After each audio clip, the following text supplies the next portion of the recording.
Chapter 515. As Xiao Pingan became an intermediate spirit master, his soul power increased explosively. Xiao Pingan's sixth sense also became sharper. This feeling was like the powerful instincts of the wild beasts living in the forest. It could make the wild beasts become restless and alert when they got close to a trap. The closer they got to Crouching Dragon Island, the more restless this instinct became. Xiao Pingan's blood surged, and he was inexplicably irritated. Crouching Dragon Island was on the sea level in front of him. They were only 300 to 400 miles away from Crouching Dragon Island, but Xiao Pingan had already stopped in the air. Other than the realm pearl Lu Yiqian said he placed in the Thousand Treasure Hall, there was still a great danger on Crouching Dragon Island for him. Did this danger come from Lu Yiqian? Perhaps it came from something else? Or perhaps it came from a combination of both. Xiao Pingan didn't know. But he could try, gradually eliminate it. Xiao Pingan's heart moved.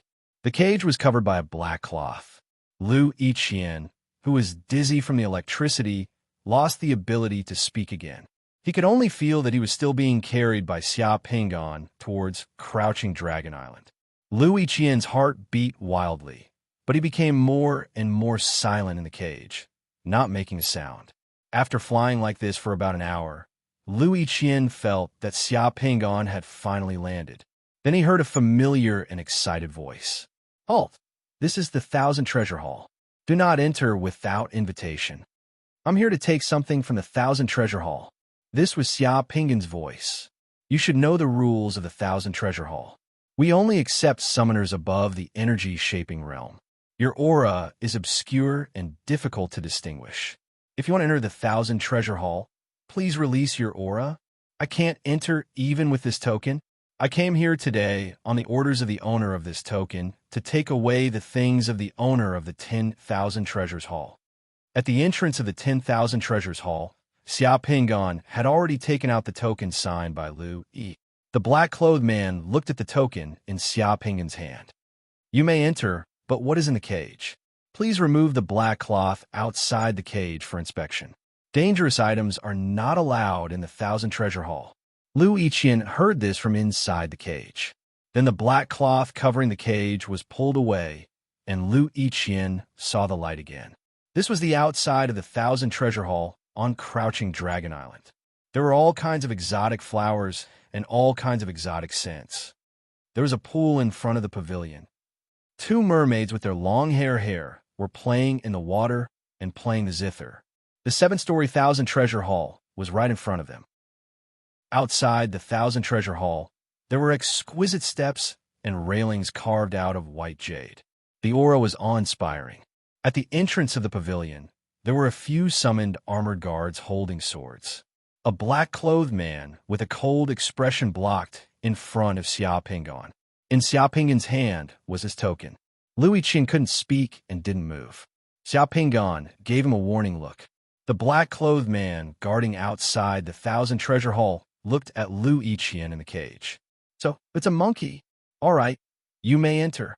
Xiao Pingan carried the cage and brought Lu Yiqian into the Thousand Treasure Hall. The black-clothed man followed them in. Just as he entered the 10,000 Treasure Hall, a fatty walked out with a smile. "You took the token owner's item stored in the Thousand Treasure Hall?" The smiling fatty directly asked Xiao Pingan. "That's right." Xiao Pingan nodded. "All right, show me the token." Xiao Pingan handed over the token. The fatty took the token, looked at it, and nodded. "That's right. It's a transformation token issued by our Thousand Treasure Hall. The owner of this token does indeed have something in our Thousand Treasure Hall." After the fatty finished speaking, he directly instructed the black-clothed man. "Lindong, bring this guest to the Fenghua Hall and wait. Please follow me." The black-clothed man made a gesture of invitation. Xiao Pingan followed the black-clothed man upstairs. They arrived at a living room and waited while drinking tea. After waiting for less than 5 minutes, the fatty walked in with a smile. He held a box in his hand and sat down beside Xiao Pingan. Xiao Pingan opened the box. Inside the box was the realm pearl that Lu Yiqian had mentioned before. He nodded. "Doesn't the owner of this token have more than 60 million gold coins in the Thousand Treasure Hall?" "Where are those gold coins?" Xiao Pingan asked. I'm afraid I can't give you those gold coins, the fatty said with a smile. Oh, why? The fat man was still looking at Xia Pingon with a smile at this time. Because in addition to the gold coins, the owner of the token also left a letter for our 1,000 treasure haul. The owner of the token said in the letter that whoever brings his token to the 1,000 treasure haul to take his things means that he is already helpless and is in danger at any time. He wants us to help him take down the person who comes to take his things. If we can rescue him, those gold coins and the realm pearl in this box will be the reward for our 1,000 treasure haul. At the same time, he will also serve our 1,000 treasure haul for 20 years. Therefore, this guest, in order to avoid hurting our friendship, you should obediently hand over the owner of the token to us. This business is also good business for us. Don't make things difficult for our 1,000 treasure haul. What do you think, guest? What do you think? Xia Pingon's expression changed drastically. He was about to rush into the sky. However, just as Xia Pingon was about to get up, he realized that he was no longer in the room. Instead, he was in the vast blue sky. The fatty was standing in the sky. There were 3 horizontal lines above his head, forming a Qian hexagram. He exuded a terrifying aura, but he still looked at Xia Pingon with a smile. There seemed to be invisible shackles in the endless void that directly froze Xia Pingon. Xia Pingon's body couldn't move at all. His expression changed drastically. For an 8-sun realm powerhouse, the struggle of a 6-sun realm summoner was completely negligible in the domain of an 8-sun realm powerhouse. Xia Pingon's body couldn't move. Even Lu Yiqian, who was in Xia Pingon's cage, couldn't move at all. He could only blink crazily in the cage. At the same time, he kept squeaking in excitement. Who are you? Where's the owner of that token now? Can you tell me now? The fatty who controlled the domain looked at Xia Pingon. He was still smiling, but his voice sounded like thunder in the void. If you don't tell me, I can only use the 9-yin soul-searching secret technique on you. The pain of the 9-yin soul-searching secret technique can even grind a person made of iron into powder. Even if you have forgotten something, we can help you recall it again and let you experience everything that you have experienced since you were in your mother's womb. Moreover, after the 9-yin soul-searching secret technique, your secret altar will also collapse. In the future, you will be more or less useless. Lu Yiqian, who was under the control of the 9-yin soul-searching secret technique, was already livid. Lu Yiqian was too excited in the cage. He squinted his eyes and squeaked, finally attracting the fatty's attention. With a thought from a fatty, the cage was completely shattered. Lu Yiqian, who was in the cage, felt that he could move his body and limbs again. Lu Yiqian directly bit his finger and wrote a few words in the air with his bloody finger. Shopkeeper Du, I am Lu Yiqian. Save me. What? You're Lu Yiqian? Seeing the words that the monkey wrote in the air with his bloody finger, the fatty was also shocked. The bloody finger of the monkey wrote some words in the air. Although the words didn't have a physical form, an 8-sun realm expert could still recognize them with a single glance. Lu Yiqian's mouth was chattering, but his hands didn't stop. He kept writing in the air. I was plotted against by this person and was hit by a secret technique. I turned into a monkey and can't speak. Shopkeeper Du, please think of a way to let him help me remove the secret technique on my body and then hand this person over to me alive. As long as Thousands Treasure Haul can do it, besides the gold coins that I have in Thousand Treasure Haul, I still have over 300 million gold coins in my bank account in Yuanqiu World. I also know 2 unexplored void secret realms. I can give them all to Thousand Treasure Haul. Lu Yiqian wrote a lot of words in one breath as he looked at Xia Pingon with a strange look as if he had already won. You're really generous. The fatty laughed loudly. There's more than one transformation secret skill. If you're really willing to pay such a huge price, even your own coffin, Thousand Treasure Haul will definitely find a way to help you recover your human body. I must keep this person alive. If I don't skin him alive, I won't be able to get rid of the hatred in my heart. The smile on the fatty's face suddenly disappeared. Looking at Lu Yiqian, he suddenly sighed. Xia Pingon, who was imprisoned in the void, was suddenly able to move. He turned around and looked at Lu Yiqian as he sighed. I didn't expect that I would still underestimate you. What did you know that I'm Xia Pingon? Chapter 516. The dreamland twisted, shattered, and disappeared. Lu Yiqian woke up from his dream and opened his eyes. He found that he was no longer on Crouching Dragon Island, nor was he in 10,000 Treasure Hall. Instead, he had landed on a mountain peak on an unknown desolate island. Above him was a blue sky and white clouds. Below him was a boundless sea. Crouching Dragon Island had already disappeared from the sea, leaving only a shadow behind. The distance between him and Crouching Dragon Island had not gotten closer, but farther. The sun set on the horizon, sprinkling golden light on the sea. It was mournful yet magnificent. Xia Pingon was sitting cross-legged beside him. The cage that held Lu Yiqian was gone. He was lying on the ground beside him, having regained his freedom. Lu Yiqian was shocked at first, but then he completely calmed down. He glanced at Xia Pingon and found that Xia Pingon was calmly looking at him. His eyes were like a lake, calm, without joy or anger. It was completely different from before. Lu Yiqian got up and didn't run anymore. Instead, he sat beside Xia Pingon, a man and a monkey sitting on a mountain peak, enjoying the sea breeze. This scene was quite poetic. Seeing the scene before him, a smile appeared on the corners of Lu Yiqian's mouth. Lu Yiqian first chuckled, then laughed loudly. There was no longer any fear on his face. Instead, it was as if a burden had been lifted from his shoulders, as if he had breathed a long sigh of relief. Ha! Ha! Ha ha! Life is like a dream.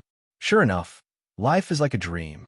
Lu Yiqian's dream of becoming a god ends here today. It's not unjust, it's not unjust. Lu Yiqian looked at the sunset scenery of the undying sea with nostalgia. He took a deep breath and asked Xia Pingon, "That secret technique of yours even caused me to fall for it again. It's too strange, making people unknowingly fall into a dreamland. Which realm pearl did you obtain this secret technique from? What's its name?" This secret technique is called the dream creation technique. It doesn't come from a realm pearl, but from the spiritual realm. Xia Pingon said very calmly. Spiritual realm, no wonder. Lu Yiqian smiled. That smile was free and at ease. His expression was already relieved. The ruler of demon gods spent so much effort to kill you. It seems like there's a reason we don't know. You do have a big secret. Actually, I'm also confused. Xia Pingon spoke calmly, as if he was chatting with a friend. At the same time, he looked at the sea in the distance. I just want my world to be free from space invasion. I want my friends, sister, and countless ordinary people to not live in fear and to be able to smile sincerely. I don't want those kids to have to learn how to hide in shelters. I like to see those kids running freely and happily on the lawn without any worries. I have the same pursuit as those people in Wanshan sect. I don't know why the ruler of the demon god is so obsessed with me, a spacewalker. I have to kill you as soon as possible. You don't know either? Lu Yiqian turned and asked. No, I don't know either. By the way, how do you know that I'm Xia Pingon? Lu Yiqian said with a smile. I didn't believe it at the beginning. I thought what you said was true. However, one night, I suddenly thought of a problem. What if what I believed in was wrong? Others couldn't spit out the soul-stealing venomous insect that had entered their stomach. But what if Xia Pingon could do that? If Xia Pingon was like an ordinary person, why would the ruler of demon god spend so much effort to kill him? Right? Xia Pingon nodded. The moment this whim appeared in my mind, I couldn't get rid of it. I deduced according to this whim and understood many things at once. Finally, I came to the conclusion that you're Xia Pingon. It was you who lured me to fight bloody demon church with a soul-stealing venomous insect that you spat out. Closely after that, you set a trap for me when I was severely injured. Finally, you wanted to subdue me and have me serve you. Of course, I'm not 100% sure. I'm only 70% sure. After being silent for a short while, Xia Pingon nodded. I underestimated all the heroes in the world. I thought that I didn't have any loophole. I've not imagined that you could discover it. Lu Yiqian smiled. It's not your fault. Ordinary people wouldn't have thought of it. However, people like me have seen all kinds of insidious and cunning people and experienced all kinds of situations. I've escaped from death countless times to reach where I am today. I've long been a wily old fox. I don't believe in anyone except myself. My mind is filled with thoughts of becoming a god. In order to become a god, I can do anything. Therefore, I have to seize the opportunity to fight for it. In the worst case, I'll prove that I'm wrong and start over again. As long as I'm alive, I can earn back what I've lost. Yes, as long as I'm alive, there's hope. However, is it really that important for you to become a god? Liu Yiqian looked into the distance and suddenly sighed as a disappointed look appeared on his face. My father is a policeman, a competent policeman, a good policeman. When I was young, I actually wanted to be a policeman. That year, when my father went out for an inspection, he found a corpse of a little girl who had just passed away in the trunk of a luxury car. There are also drugs. My father caught the driver and brought him to the police station. He detained the car and reported it to the higher-ups. Guess what happened? What happened? It's because my father didn't know that the owner of the luxury car was the mayor's son. The chauffeur he detained was the mayor's son's chauffeur. That night, when my father returned home and was having dinner, a group of assassins barged into our house. Those people killed my father, mother, grandfather, grandmother, 2 sisters, and a 4-year-old brother. Then they set my house on fire. Liu Yiqian spoke as if he was talking about someone else's matter. The expression on his face seemed to be reminiscing. That year, I was only 8 years old. The next day, the luxury car that my father detained disappeared from the police station. The little girl's corpse and the drugs disappeared. The police chief said that my father had a mental problem because of the stress from work and was prone to violence. My father killed his family after returning home and then committed suicide. In just 2 days, all the media reported that my father committed suicide due to mental illness. A psychiatrist said that my father often went to him for treatment. My father's colleagues were interviewed and also said that my father had a mental problem. These people later got promoted and became rich. From then on, I understood that in this world, there are actually only 2 kinds of people. One kind of people, they think they're humans, but in fact, they're just ants that look like humans. The other kind of people are people who can decide the fate of ants. Liu Yiqian turned his head to look at Xiao Pingan and asked very seriously, I just don't want to be an ant anymore. Is that wrong? That's right. Xiao Pingan nodded his head. Later on, I exterminated all of those people. A total of 17 families, 281 men and women. I didn't let any of them go. I captured all of them, locked them in the dungeon, and tortured them to death for half a year before it was over. Liu Yiqian revealed a chilling smile. I feel that it's better to die in the hands of someone who can become a god than to die in the hands of nobody. At least it's more glorious. If someone more powerful than me, Liu Yiqian, was sacrificed by others, it would make me look too incompetent. Remember, you'd better not be sacrificed by others. Otherwise, I won't be happy even if I become a ghost. To be honest, I also want to try becoming a god. Only by becoming a god can I destroy the Dark Tower. Finally, I'll give you a suggestion. Hurry up and leave the undead sea. It's getting more and more dangerous for you. It's meaningless for you to stay here. Last time, when I fought with the Blood Demon Church, those people from the Blood Demon Church would definitely guess that you were the one behind it. Your whereabouts have already been exposed. All the demigods are stronger than you think, and their means are unpredictable. They're definitely above you. Okay, I got it. After saying this, Liu Yiqian looked at the setting sun on the sea with a calm expression. His eyes were filled with nostalgia as he muttered to himself. I didn't have the mood to look at it before, but now I realize that this sunset is actually quite beautiful. Xiao Pingan didn't say anything. He just sat quietly on the mountain peak and watched the magnificent sunset slowly sink into the sea. When the last rays of the setting sun disappeared from the surface of the sea and the world was shrouded in darkness, a flame gushed out from the ground beside Xiao Pingan. The monkey sitting beside him was turned into ashes in the blink of an eye. When the sea breeze blew over, the ashes dissipated in the sea breeze as if they had never existed. Xiao Pingan got up and soared into the sky. His figure instantly melted into the night. Chapter 517. Earth, Paris, International Airport. In the drizzle, a few grayish-green anti-aircraft crawler vehicles were parked on both sides of the airport runway. The anti-aircraft crawler vehicles were covered with gun covers. But even so, looking through the gun covers, the muzzles and missiles of the anti-aircraft crawler vehicles were still pointing straight at the sky, ready to enter battle at any time. This was still a huge deterrent to the planes preparing to land at the airport. Armed men in camouflage uniforms with guns on their backs were patrolling the airport. On the command tower of the airport, the flag was no longer the French flag, but the flag of one of the largest organizations in Paris, the Citizen Alliance. The current Paris airport was controlled by the Citizen Alliance. At this moment, a wide-body jet with the logo of the Fire Country's national airline on the fuselage passed through the cloud from the southwest sky of the airport and flew toward a runway. On the plane, the cold, arrogant, and beautiful Fong Lingshan sat in an independent VIP cabin. She was looking at the Paris airport and the city of Paris through the window. She had been to Paris several times. Some of them were for missions, and some of them were for travel. She was no stranger to these big European cities. But this time, when she saw Paris in the twilight, it was no longer as glorious as it used to be. There were only a few places in the city that were lit up. It was as if the city was in a deep sleep. She felt that things were still the same, but people had changed. It used to be quite good here. How did it become like this? These French people really don't let people have peace of mind. Tupelu, who was sitting opposite Fong Lingshan, muttered, "Don't expect too much.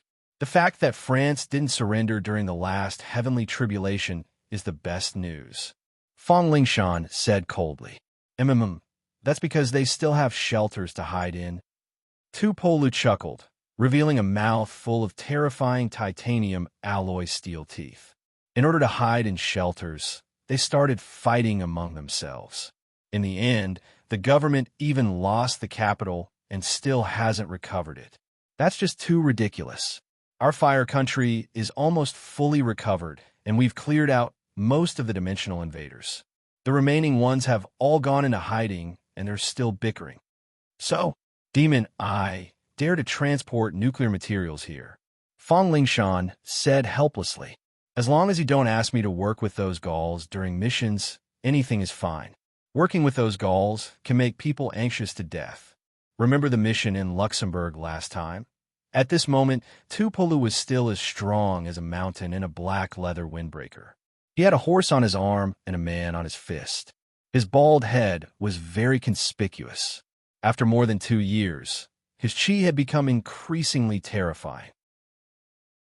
He was much more powerful than before. As he spoke, he opened his mouth and swallowed all the beef rolls on the plain meal in front of him. After chewing for a while, his throat moved.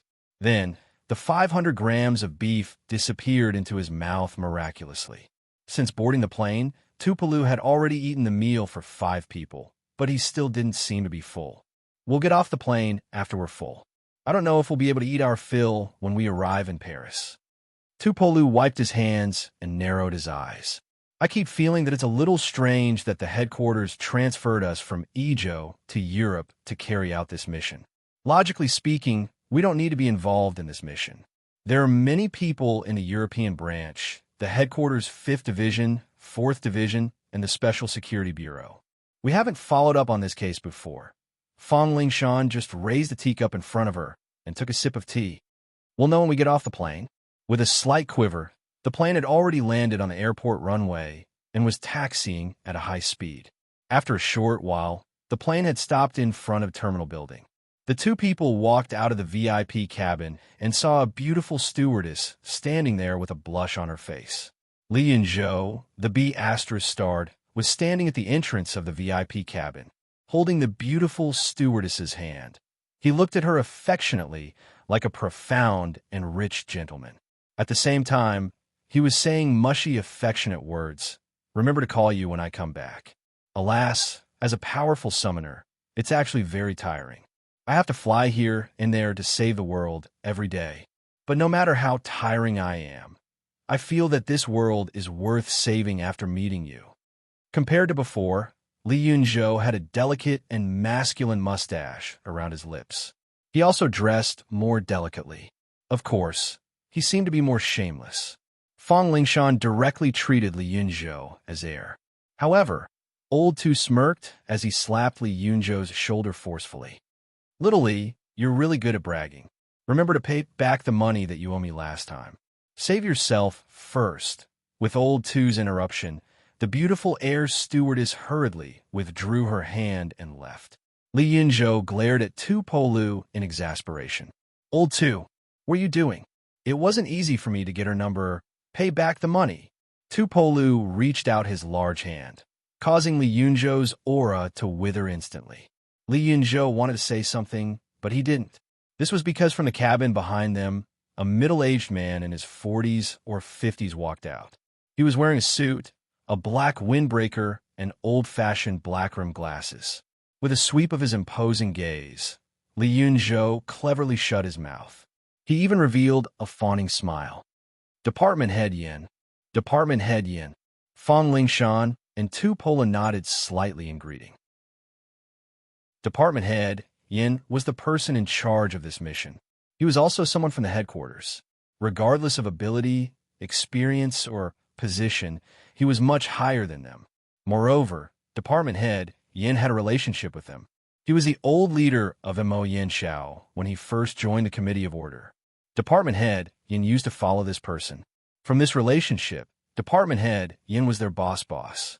Even Mo Yin Xiao had to listen to him obediently. After getting off the plane, Fong Lingshan saw fully armed security guards outside the plane. Walking out of the empty terminal road, Fong Lingshan saw her elder sister Fong Lingyin and some other people waiting outside. The two sisters didn't say much when they met here. They just nodded formally and greeted each other. Then, they got into several black commercial vehicles outside the airport. "Has the material channel from the airport to the 11th district been opened?" Department Head Yin asked Fong Lingyin in the vehicle. After the Doomsday Gang and the Jackal Gang were exterminated, the forces in Paris were reshuffled. "The material channel from the airport to the 11th district has been opened. After leaving the airport, we only need to pay 30% of the toll for the goods to be transported to the 11th district." Fong Lingyin answered. 20% from the airport and 30% from the toll. "This is acceptable. The following materials will be transported here gradually." Department Head Yin nodded with a solemn look. "You can contact Luoan now. The headquarters has agreed to pull him into our operation. I brought the realm bead with me this time. Today's second watch was slightly late." Chapter 518. In the drizzle, the few cars passed through the twilight of Paris and finally returned to the 11th arrondissement amidst the occasional gunshots. The Committee of Orders base in the 11th arrondissement was located in a square office building not far from the People's Square. Next to the office building was a Chinese wholesale market. The dark red exterior of the office building looked particularly plain. The top of the office building was covered by solar panels, so the office building's power supply had never been a problem. A few armed security guards stood outside the office building. When the cars entered the underground parking lot, the door of the underground parking lot automatically closed. "Everyone, take a rest tonight and familiarize yourself with the mission briefing. We'll start work tomorrow," Minister Yin said after getting out of the car. Tu Pelu, Li Yunzhou, and the others returned to their respective dorms. It was not until then that Fong Lingshan and Fong Lingxian met up in Fong Lingshuan's room. Tu Pelu, Li Yunzhou, and the others all knew that Fong Lingxian was Fong Lingshan's sister. She was a woman who was fiercer than Fong Lingshan, so naturally, they did not join in the fun. "This is that, Luoan." In the room, Fong Lingshan looked at the scene of Xia Pinggan wiping out thousands of people in the People's Square with the turret in his hand. She gasped slightly. What great strength! According to the effect of the divine power infusion, he's at least a 7th elemental realm. His clothes are not bad either. The video was taken by the Chinese organization in the 11th arrondissement. Although it was a little far away and the sky was dark, the image was not very clear. However, Luoan's figure with the turret in his hand could be seen very clearly. The turret in Luoan's hand made a series of dull explosions, the scattering of bullet shells, Luoan's firm steps, and the slight trembling of the water shield around him made him look particularly valiant amidst the continuous explosions and flames. The video was less than a minute long. Soon, Luo entered the blind spot of the video and could not be seen anymore. Only the flames and explosions could be heard. Moments later, the video changed to the scene of Luo's wiping out of the street. The entire street was littered with the corpses of the gang members. Thousands of gang members were lying on the ground with broken limbs everywhere. It was as if the place had been bombed. Even though Fong Lingshan had seen a lot of scenes, but looking at this scene, her heart still trembled. It was all done by him alone. Yes, he did. He wiped out thousands of people from 2 major gangs in Paris in less than 10 minutes. The summoners of the 2 gangs were scared out of their wits. The bosses of the 2 gangs were killed. Sasa, the boss of the Doomsday Gang, was a complete brain-eating bug. Luo's name is now the name. Luo's name. Luo's name is name. Luo's is Luo's. As Fong Lingyin spoke, she placed a glass of blue cocktail in front of Fong Lingshan. She then casually sat on the sofa next to her, crossed her beautiful legs, and rubbed her forehead tiredly. I didn't expect the headquarters to transfer you here. I reported the situation to the headquarters before because Luo knows you. I wanted the headquarters to filter the people you've been in contact with according to your mission line. I've already carefully identified his sketch before. I'm sure that I don't know Luo, nor have I seen him before. I've never met him when I was on a mission before. I don't know how he knew me, but I'll never forget such an expert as long as I see him once. Fong Lingshan sat next to Fong Lingxian with a glass of wine in her hand. She took a sip and frowned. The cocktail didn't taste right. The pair of sisters sat together. Each of them was prettier than the flowers. They each had their own charm and were very pleasing to the eye. There's no tequila syrup. Just make do. Paris lacks everything now. Fong Lingxian seemed to have completely put down her work and started a chat with Fong Lingshan as an elder sister. By the way, that Big Baldy has always been following you around. How are you doing?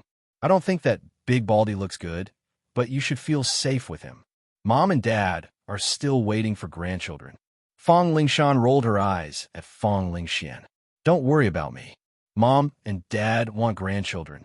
Isn't that the responsibility of an elder sister? In order to avoid being urged to get married, you went to Europe for several years and didn't even come back home. How dare you complain about me? Really? Fong Lingxian smiled faintly. She turned her head and looked at Fong Lingshan's hot figure. Suddenly, she reached out her hand and gently pinched Fong Lingshan's chest. She sighed with envy. How did you get bigger? What do you eat? If you have children in the future, you can save a lot of money on milk powder. Mom said you're better at giving birth than me, elder sister. Fong Lingshan suddenly shouted as her face turned red. On the night that they arrived in Paris, a string of red balloons suddenly appeared on the top of the tallest iron tower in Paris. The next day, after the drizzle, Paris was sunny again. After waking up in the morning and exercising for an hour, Emily made herself breakfast and ate it. As usual, she went to the little attic on the top floor of the villa and looked at the iron tower with her binoculars. A string of red balloons floating at the top of the iron tower instantly entered Emily's sight. Emily shuddered. After looking at it again and confirming it, she immediately left the attic on the top floor of the villa and went to the basement shelter. She picked up a hammer and knocked on the iron door outside the shelter 7 times. The iron door made a dull thud on the ground. Before Luo went into seclusion, he told her to use this method to inform him if she saw red balloons floating at the top of the iron tower. As long as she knocked on the door 7 times, he would know. Emily thought that Luo would come out quickly, but unexpectedly, there was no movement in the shelter for half a day. She waited until noon, but she still didn't see Luo come out of the shelter. In the afternoon, Emily couldn't help but take the hammer and knock on the iron door of the shelter 7 times. Luo still didn't appear. Unknowingly, the sky turned dark again. Just as Emily was about to knock on the door a few more times, Emily's shepherd dog in the villa, Batu, suddenly started barking madly. Bada was very obedient. Under normal circumstances, he wouldn't bark randomly. Bada's barking became louder and louder. Emily was shocked. She immediately ran to the villa's security camera to take a look. The camera outside the door had been destroyed. Emily ran to the villa's window and looked outside. It was pitch black outside the villa, but she could still see a few dark figures. They were sneakily climbing over the villa's wall and jumping into the courtyard. Looking at those figures, there were about 3 or 4 people. She was being watched. Emily took out the silent whistle in her pocket and blew it. This whistle couldn't be heard by human ears, but Badu could hear it. As expected, once she blew the whistle, Badu's barking stopped. The well-trained Badu crawled out of the kennel in the courtyard and ran out of the villa to call the police and find the community security patrol team. A dog ran away. A dark figure whispered in the courtyard outside. "Whatever, let's go in first. There's only one woman living in this villa. There must be something good. Let's move quickly. The window is too small. We can't go in, damn it. Let's see if we can open the door." Dark figures flashed in the courtyard outside. Someone cursed. The few people who entered the courtyard began to feel around the door and the window. It could be seen that 2 of them were holding pistols, one was holding a dagger, and the other was holding a fire axe. Emily was already holding the shotgun in her hand. She gritted her teeth and went to a hidden shooting hole in front of the door. She was about to shoot those people outside. A warm hand suddenly pressed down on Emily's shoulder and a shotgun in her hand. Emily turned around and was pleasantly surprised. "Teacher, you're out." When she saw Xiao Pingan, Emily's anxious heart immediately relaxed. She felt as though she had found someone to rely on.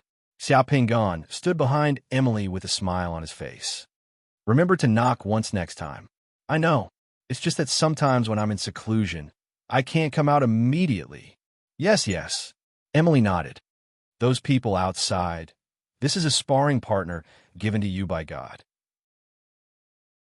It's quite suitable for your current situation. Don't waste it.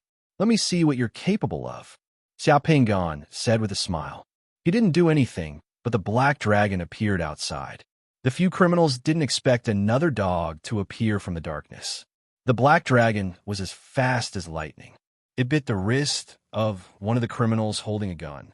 The criminal screamed, and the gun in his hand fell to the ground. The other person holding a gun didn't have time to react. The black dragon pounced on him and bit the hand holding the gun. In the darkness, the criminal panicked and was torn to the ground by the black dragon. The gun fell to the ground. The criminal whose hand was bitten by the black dragon was about to bend down to pick it up when he saw the villa's door suddenly open. Emily was like a ferocious tiger released from its cage. She dashed out like an arrow and hit the bandit's face with her knee. With a heart-wrenching crack, the bandit's face was flattened at once. Blood spurted out from his entire body. Emily's knee hit sent his body flying back 2 meters, and he fell to the ground. The close combat technique that Xia Pingan taught Emily was the 7 styles of the ferocious tiger that he had previously comprehended. Although Emily was a woman, under the effects of the body-strengthening pill, the 7 styles of the ferocious tiger had a valiant and sharp feel to it. Its power was very fierce. Emily's confidence was greatly boosted after taking down a criminal with 1 strike. She didn't know why, but these criminals, who usually made her afraid, didn't seem so scary at this moment. They were sloppy and ordinary. After taking down one of the criminals, Emily quickly rushed to the side of the criminal who was being torn apart by the black dragon. She stepped on the criminal's hand and broke his arm. Then, she kicked the criminal's head and knocked him unconscious. She also kicked the gun that had fallen on the ground to a corner. It was a clean and neat job. The other 2 thugs rushed over and waved their daggers and axes at Emily. It was her first time facing criminals with knives. Emily was a little flustered and took 2 steps back. But at this moment, Xiao Pingan's calm voice sounded in her ears. Sidestep 6 style. Emily instinctively stepped to the side and dodged the attack of the axe. Then, she used the 6 style. Using her palm as a knife, she cut the criminal's temple. The criminal groaned, and his head shook violently. He fainted immediately. The 6 style was actually the crouching dragon and crouching tiger from Xia Pingan's 7 styles of the ferocious tiger. It was a combination of attack and defense and was full of changes. Although there were no weapons in the hands, the fist and palm could be used. Because Emily was French, it was a little troublesome to translate the names of the moves. Tiger roaring in the forest, helping the tiger do evil, and crouching dragon and crouching tiger. Therefore, when Xia Pingan taught her the moves, he directly called them the first to 7 styles. After knocking down another ferocious criminal, Emily was not so flustered anymore. The criminal with the dagger continued to stab at Emily, but Emily was not flustered. She grabbed the criminal's hand and twisted it. With a crack, she broke the criminal's wrist. Then, she threw the criminal heavily onto the ground and kicked his head, knocking him out again. Looking at the 4 criminals who were knocked down by her in the blink of an eye, Emily almost could not believe that this was her battle record. There was still a guard outside the villa. When he heard the screams and groans from the villa, he was so scared that he immediately ran away. The patrol team is coming. Just leave these people to the patrol team. I have something to do, so I'll leave for a while. Xia Pingan's voice sounded in Emily's ears again. Emily turned around and looked around. She realized that Xia Pingan had already disappeared. Chapter 519.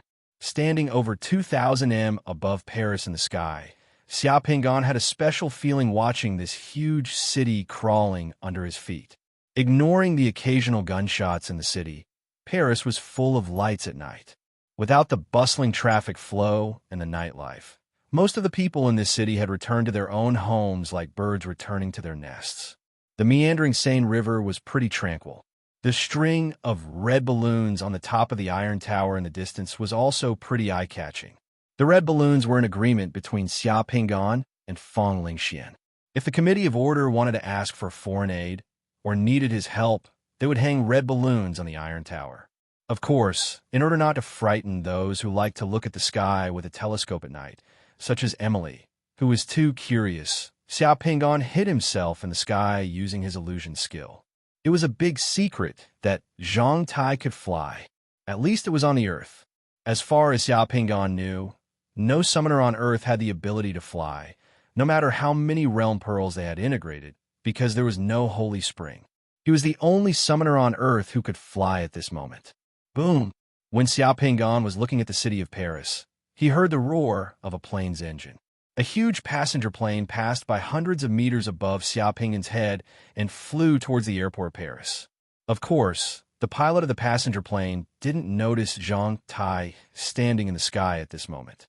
If I were a pair of red underwear on the outside, will it frighten others? Xia Pingan burst out into laughter as he looked at the direction of the 11th arrondissement. Closely after that, he disappeared in a flash. Only after a short while, Xia Pingan had appeared in the sky above the 11th arrondissement. After glancing around, Xia Pingan saw a string of red balloons on the top of a square office building near the People's Square in the 11th arrondissement. It should be here. When Xia Pingan appeared on the street outside the stronghold of the Committee of Order in District 11, he immediately attracted the attention of several armed security guards outside the stronghold. Xia Pingan only slightly released a trace of his own aura, causing his divine power to fluctuate, letting the other party already know that he had arrived.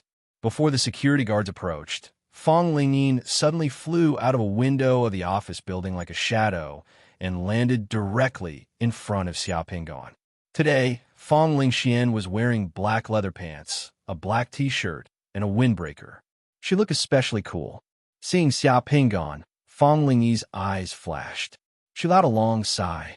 If this man didn't appear today, Department Head Yin would probably doubt the reliability of her agreement with this man. Luoan, you've come. Yes, I've been in seclusion these days. I just saw the balloons you hung up. Xia Pingan smiled. Of course, he wasn't in seclusion.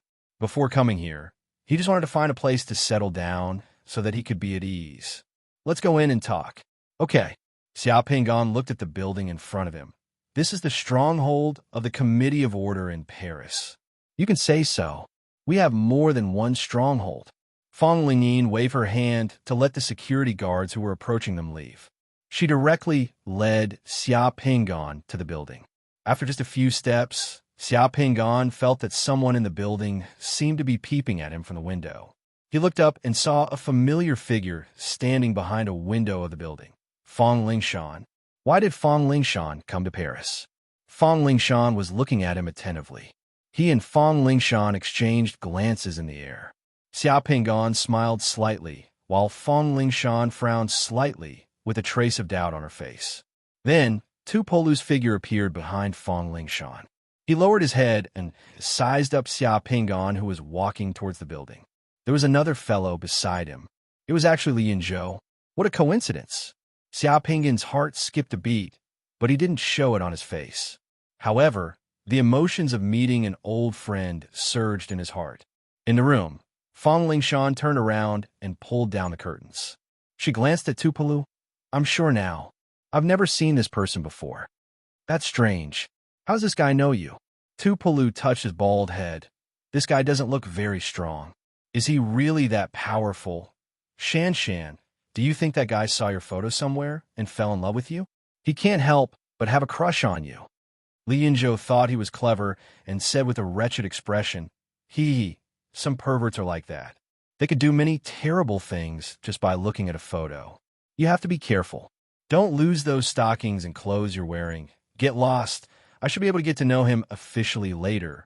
When Xiao Pingan arrived at the building, he saw a bespectacled, serious-looking middle-aged man with slightly white hair walking toward him. The middle-aged man's aura was very strong. He was at least in the 6th primal realm. This is Minister Yin from Great Yan's Committee of Order. He's also the person in charge of the Committee of Order in Paris. Fong Lingyin introduced Xiao Pingan and Minister Yin to each other. Minister Yin, this is Luo Owen. Hello, Mr. Luo Owen. You can call me Yin Xing. Minister Yin extended his hand and shook Xiao Pingan's hand forcefully. Thank you for your help in the incident at the 11th Ward, Mr. Luo. Xiao Pingan smiled faintly when he sensed the surging divine power from Minister Yan's hand.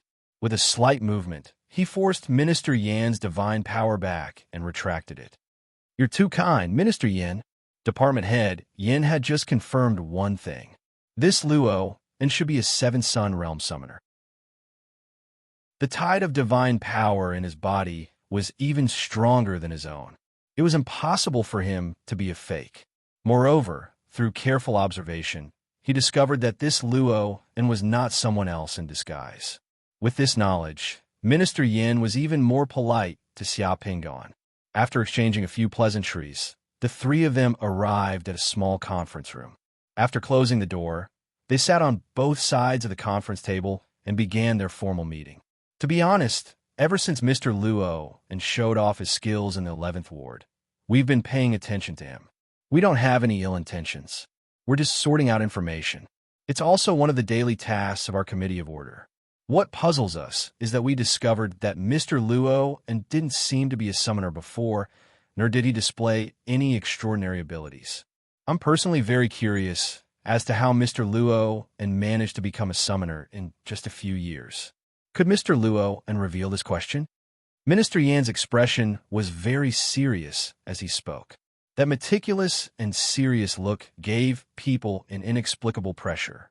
Xiao Pingan also had a serious expression as he sighed. It's hard to say what happens to people. Before I came to France, I only wanted to be an artist. I didn't expect that I would become a summoner one day. However, that's what happens to people.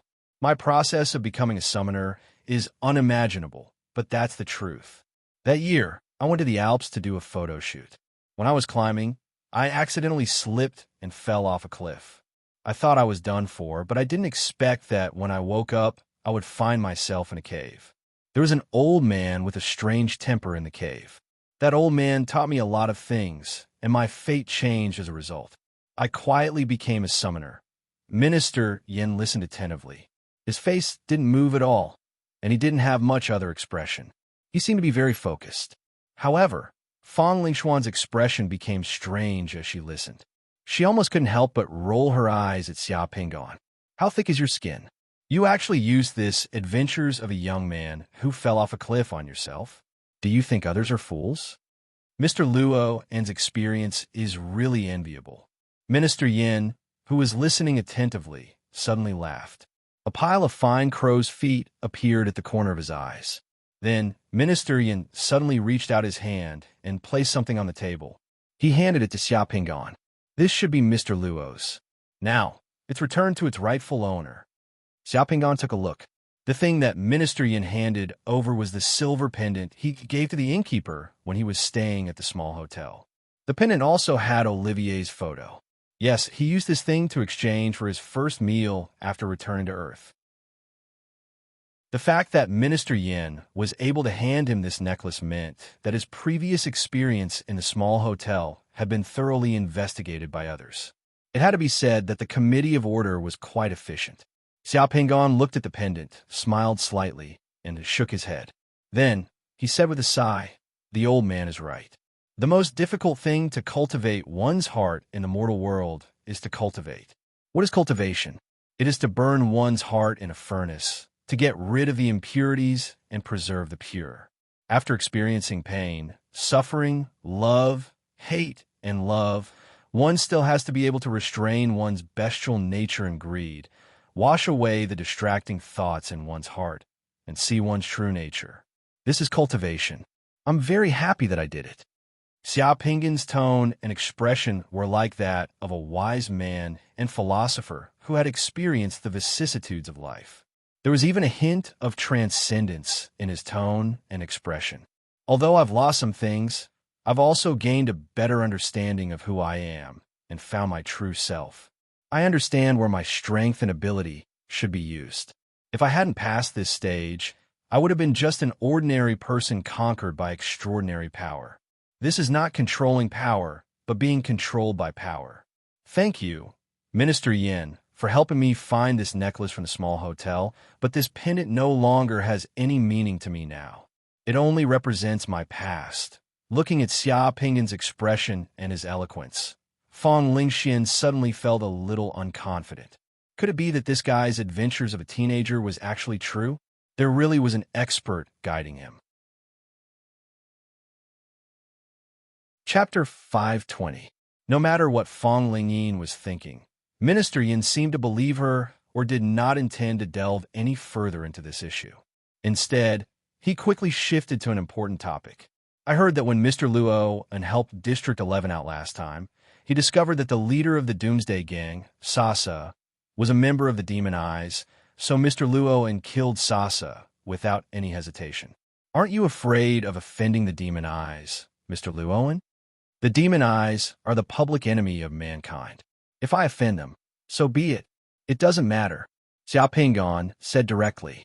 Minister Yin nodded, very satisfied with Xia Pingan's performance. Mr. Luo is indeed an extraordinary person. To be honest, the Committee of Order sent me to Paris for a very important mission. This mission is related to the Demon Eyes, and Mr. Luo is powerful and has a clear stance against the Demon Eyes. Therefore, we invited Mr. Luo over to join this mission as foreign aid. What do you think, Mr. Luo? Haha, the Committee of Order has a large business. You don't want it to work for free, do you? Xia Pingan laughed. I said before that as long as there are realm pearls, everything is negotiable. I only recognize realm pearls, not principles. Mr. Luo, please be at ease. Our order committee will not be so stingy. If we want to invite an expert like Mr. Luo, we will naturally be able to pay the corresponding price. Pardon me for asking, but I would like to officially confirm if Mr. Luo's cultivation has already reached the 7th yuan stage? Xia Pingan nodded seriously. That's right. My cultivation has reached 7th elemental realm. In fact, Xia Pingan's current cultivation was not only at 7th elemental realm, but at 38th elemental realm. 7th elemental realm was less than 1/5 of his strength. If he really said it, it would scare these people in front of him into shock and make them doubt their lives. Xia Pingan only felt that 7th elemental realm was strong enough for most summoners in this world, but it was not so eye-catching and left a lot of leeway for him. It was just more convenient. This realm was the ideal choice to pretend to be weak and eat the tiger. If Mr. Luo is willing to join us and participate in this mission, we can offer Mr. Luo a rare realm pearl every 2 weeks. If this mission is successfully completed, we will reward Mr. Luo and with 3 realm pearls. A realm pearl every half a month? 2 pearls a month. Xiao Pingan knew that this offer was high enough for the Committee of Order. When he first joined the Committee of Order, summoners who had just joined the Committee of Order would be lucky to get 1 realm pearl every year if they did not make any special contributions and did not work hard. Xiao Pingan was very tempted by this offer. He knew that coming to Earth to create a clone this time was indeed the right choice. Therefore, after pretending to consider it, Xiao Pingan said directly, "I can accept this condition. However, I have already fused with many realm pearls before. If the realm pearls you provide are ones that I have already fused with, I have the right to change them." "No problem. What we provide are relatively rare realm pearls. It's just that we can't guarantee whether Mr. Luo and can fuse with the realm pearls we provide. At the same time, we hope that Mr. Luo and will not fuse with the realm pearls we provide during the mission, because those realm pearls may be very dangerous. If something happens to Mr. Luo and while fusing with the realm pearls, it may affect the completion of the mission." Minister Yin naturally had his reasons to be worried. If the Committee of Order gave Luo and realm pearls and Luo and's head exploded or something happened to him while fusing with the realm pearls, wouldn't the Committee of Order suffer a double loss? Therefore, this matter had to be settled in advance. Xiao Pingan laughed secretly and said with a serious face, "No problem. I have to prepare for a long time to fuse with the realm pearls. It won't be that fast. If that's the case, then we welcome Mr. Luo and to join our team." Department Head Yin also smiled and inwardly let out a sigh of relief. Xiao Pingan's straightforwardness on the matter of realm beads was somewhat out of his expectations. This was because many experts at Xiao Pingan's level would often only cooperate with special realm beads provided by the Order Committee. Those special realm beads might be very popular, and the Order Committee didn't have a lot of them in stock. However, for someone like Luo, and as long as it was a rare realm bead, it would be easy to deal with him regardless of the fusion success rate. The two of them looked at each other and laughed. They both felt that they had taken advantage of each other and were in a good mood. "I wonder what the mission is like this time. Ling Yu, tell Mr. Luo and about our mission this time." Minister Yin said directly to Fong Ling Yu. "Okay." Fong Ling Yu pulled herself together and directly controlled the electronic display in the conference room to display some mission information in front of Xiao Pingan. She began to introduce it to Xiao Pingan. "Mr. Luo, our mission in Paris this time is related to nuclear fuel. According to our information, the demon I smuggled a batch of weapons-grade plutonium raw materials to Paris.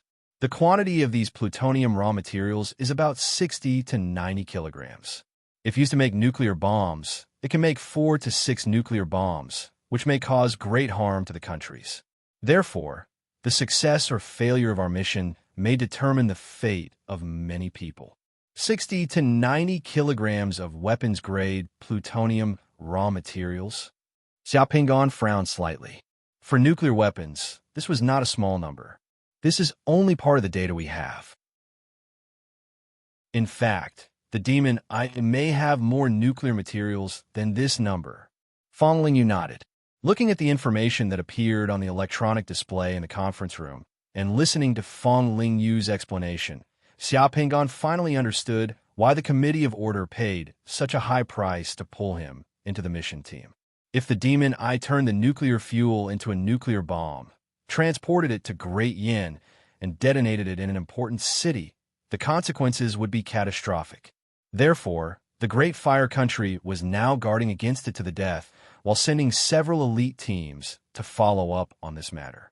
From the appearance of the Demon Eye's nuclear fuel to the smuggling, transportation, and processing of nuclear weapons, there were teams responsible for tracking every step of the process. They must nip the Demon Eye's scheme in the bud. The team in Paris was only one part of this. This mission was indeed tricky. Moreover, the nuclear fuel disappeared after being smuggled to Paris. Sasa and the Doomsday Gang, whom he had killed previously, might be involved. Fong Ling Yu's team had dug up some useful clues from the Doomsday Gang. However, the disappearance of some key figures caused this mission to fall into a state of stagnation. At the same time, The Committee of Order had circled a few places in Paris where nuclear fuel might be hidden. If they wanted to enter and search those places, they would need to have the backing of a powerful force. It was very dangerous. Okay, I understand. Xiao Pingan nodded. He looked at Minister Yin and said directly, "Can you pay the reward for the realm beads for the next 2 weeks in advance?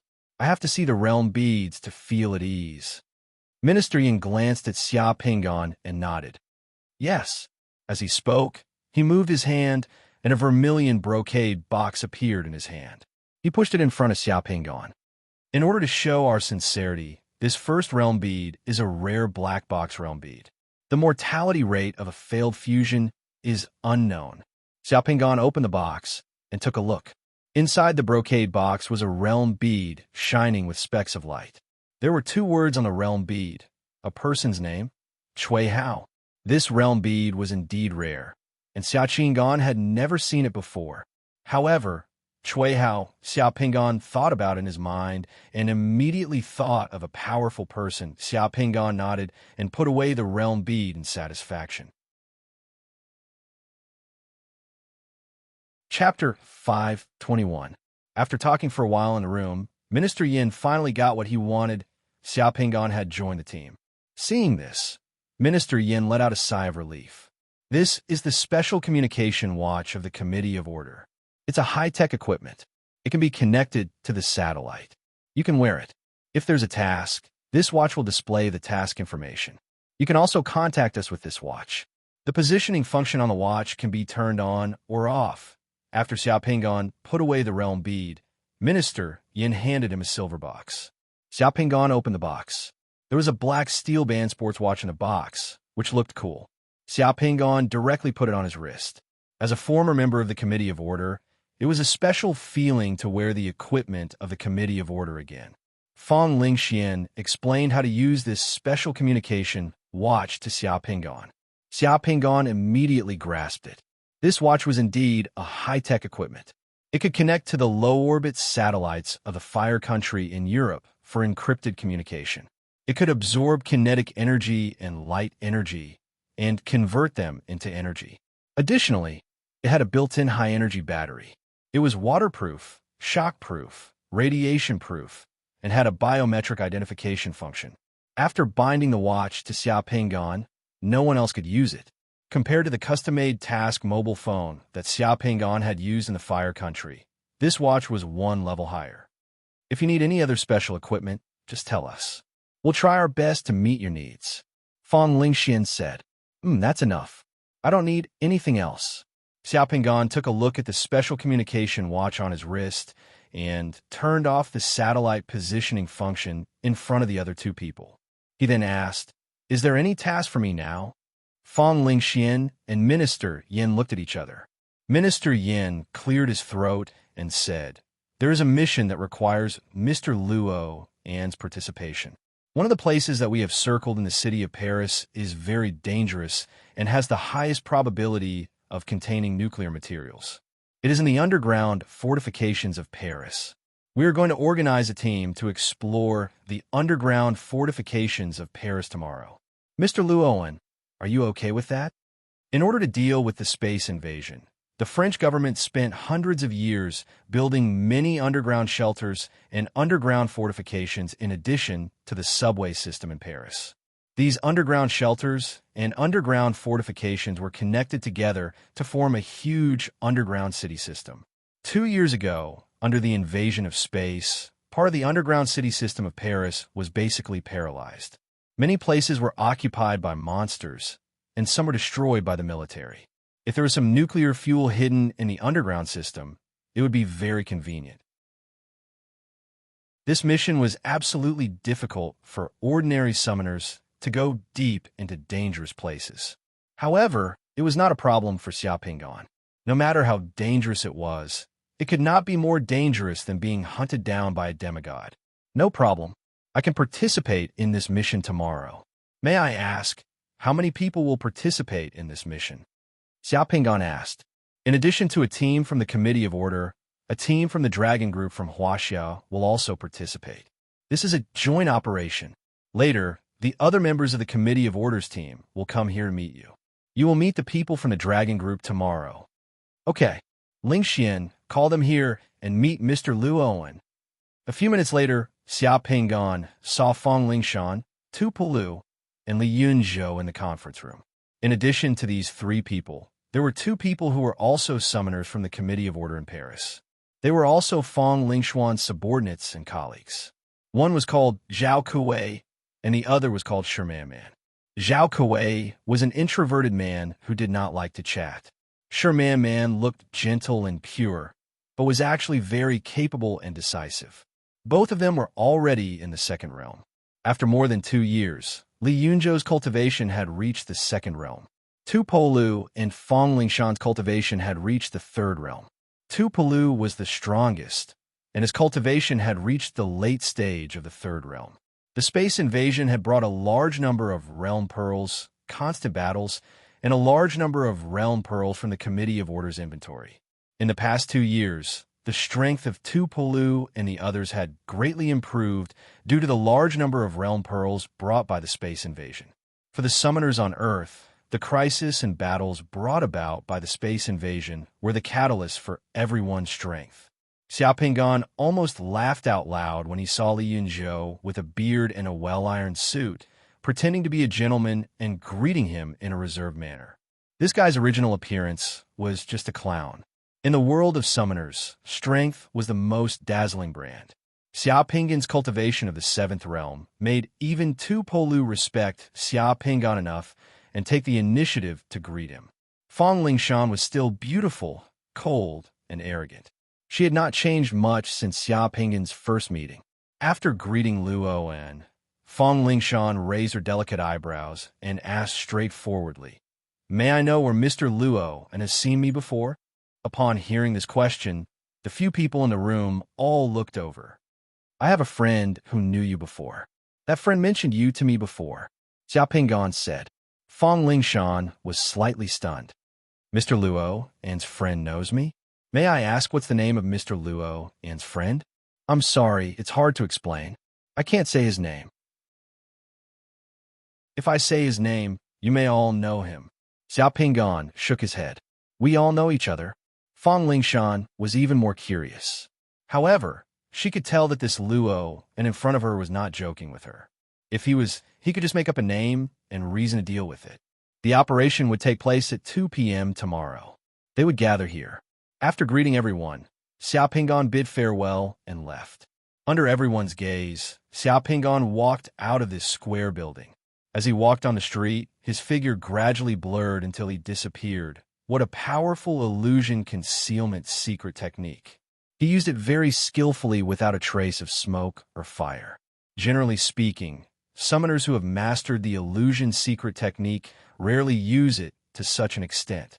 Department Head Yin slightly narrowed his eyes as he looked in the direction where Xia Pinggan had disappeared, gently stroking his chin. "Minister, I don't know why, but I feel that this Luo and is not hostile to us at all. He seems to be very trustworthy." Tupola looked at the direction where Xia Pinggan had disappeared as he touched his head and muttered, "What the hell? How could I trust a strange summoner whom I met for the first time? Previously, I was not convinced and wanted to compete with him in strength. Why do I feel that it's unnecessary after meeting him? It's very strange. I also feel that this Luo and has an indescribable familiarity. He doesn't have any malicious intent towards us." Fong Lingshan also said doubtfully, Could it be that we've been bewitched by someone's secret technique?" Li Yunzhou stroked his beard with a wise expression on his face. However, the moment he opened his mouth, he spoke in a very funny manner. "I didn't sense any fluctuation of divine power from Luo and just now. He didn't use any secret skill." Fong Lingshan shook her head. "Actually, I also feel that it's a bit strange. When I met him for the first time, I felt that he didn't have any malicious intent towards us. Perhaps this is the energy field and aura? A summoner's energy field and aura can reveal his inner thoughts better than his words. Those summoners with gloomy and cold auras who make people feel uncomfortable will never have bright thoughts. We should be more careful when encountering such summoners.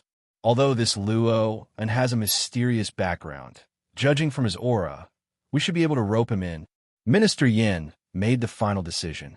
After that, he looked around and said, "Everyone, rest early tonight and prepare for tomorrow's operation." After leaving the 11th arrondissement, Xiaoping's figure quickly appeared outside the Chez Terroir restaurant. The Chez Terroir restaurant was still in business at night. The neon lights outside the restaurant were still on, and the tempting aroma of French dishes floated in the darkness. The homeless on the street could only sniff from afar. When they got a little closer, they would obediently move away under the deterrent gaze of the restaurant's security guard. Seeing Xiaoping suddenly appear from the darkness and calmly walk to the restaurant's entrance, the security guard at the restaurant's entrance immediately recognized Xiaoping.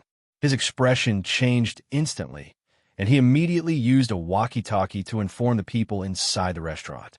If they didn't know what this Luo represented before, they now knew that he was a powerful summoner who could easily destroy the Doomsday Gang and the Jackal Gang by himself. The battle in the 11th arrondissement's People's Square that night had become a legend in Paris these days. "Mr. Luo, and welcome." The restaurant's manager, Gabriel, who was wearing a black tuxedo, ran out of the restaurant as fast as he could. He was a little out of breath. Gabriel ran to the restaurant's entrance, bowed deeply to Xiaoping, and personally opened the restaurant's door to welcome Xiaoping into the restaurant. Gabriel personally led Xiaoping to the restaurant's Golden Hall. This was the restaurant's most luxurious private room. It was on the restaurant's second floor, and it usually didn't receive guests. Gabriel asked someone to bring the Romanicani wine. Like a waiter, he stood in front of Xiaoping and opened the wine bottle for Xiaoping, sobered him up, and set the table for him. He was meticulous. Caviar, foie gras, truffles, and the best things in the restaurant were served one after another. Xiaoping cut the foie gras and ate as he said to Gabriel, "There's a very important matter that may concern the survival of millions of people in Paris. I want to talk to the person in charge. Mr. Luo, please wait a moment." Gabriel bowed slightly and left the restaurant. A minute later, he pushed the door open and walked in again. He continued to serve Xiaoping and poured a glass of wine for Xiaoping. "The chairman of the People's Front, Mr. Curie, is on his way. He'll be here soon." If an ordinary summoner had told him about the survival of millions of people in Paris, Gabriel would have snorted and told him to get lost. However, the person in front of him said that he didn't dare to take it lightly. He also didn't think that the person in front of him would be in the mood to joke with him. "Well, the French food in your restaurant is really good." "Your praise is our pleasure," said Gabriel, bowing slightly. Half an hour later, a black bulletproof Citroën, escorted by several SUVs, drove over and stopped outside the restaurant. Fully armed bodyguards stood guard around. A bodyguard opened the door of the bulletproof Citroën, and a black cane stretched out from the door. Then an old man in a white striped suit and holding a black cane got out of the car, entered the restaurant, and went straight to the place where Xiaoping was eating. At this time, Xiaoping had just finished a big meal and met the chairman of the People's Front in this room. "Mr. Luo, I'm very happy to see you here. Thank you for everything you've done for Paris." Mr. Curie looked like an old-school French gentleman. When he saw Xiaoping, he was very polite and could speak fluent and natural Chinese. When the two shook hands, Xiaoping smiled. This old man was actually a four-sun realm summoner. He hit it well. Thinking about it, if this old man didn't have the ability, how could he be the leader of such a large organization? Chapter 522. Mr. Curie, I want to see you this time because of a very important matter. I think you should know about this matter. As the citizens of Paris and the masters of this country, you have the right to know what kind of dangerous situation you are facing now, especially when this situation may directly affect the safety of you and your friends. Xiaoping said seriously. "Thank you very much, Mr. Luo, for your understanding of our position. I grew up in this city, and I love this city. This city is all my memories, and I love it more than myself. If Mr. Luo knows who wants to threaten this city and the people living in this city, please let me know." Old Curie said solemnly as he sat up straight and held his cane with both hands. Okay, then I'll make a long story short. Mr. Curie, you should know about the demon eyes, right? Yes, I know. Old Curie nodded. Sasa of the Doomsday Gang is from the demon eyes, what? Old Curie's face suddenly turned solemn. This was the first time they had heard of this news. During this period, Sasa seemed to have disappeared, and there were all kinds of rumors. Some said that Sasa had escaped. Some said that Sasa had hidden and was preparing to make a comeback. And some said that Sasa was killed by Luo. However, these rumors did not know the exact situation when Luo killed Sasa. The only ones who really knew Sasa's identity were Xia Pingan and the Committee of Order. Mr. Luo, how do you know Sasa's identity? It's very simple, because I burned him to ashes. Sasa is already the complete body of a brain-eating insect. Gabriel was also in the dining room. When he heard Xia Pingan say that Sasa was the complete body of a brain-eating insect, he seemed to have thought of something. His face turned pale, and he seemed to have some lingering fear. Gabriel was just an ordinary person, and he was instinctively afraid of these monsters from other worlds. He drew a cross on his chest. My God, I've met that bastard several times and had 2 meals with him. I was wondering why that bastard liked to eat beef brains so much. Hee. Consider yourself lucky that you didn't become his snack. Xia Pingan laughed. Is the dangerous situation that Mr. Lone mentioned related to the demon eye? Yes. Xia Pingan nodded. I have definite news here. Demon Eyes transported a batch of weapons-grade plutonium raw materials to Paris through Sasa. The amount is conservatively estimated to be at least 60 to 90 kilograms, and it might be more. If it's used to make nuclear bombs, it can make 4 to 6 nuclear bombs. Even if it's not used to make nuclear weapons, Mr. Curie should know the consequences once those nuclear materials spread in Paris.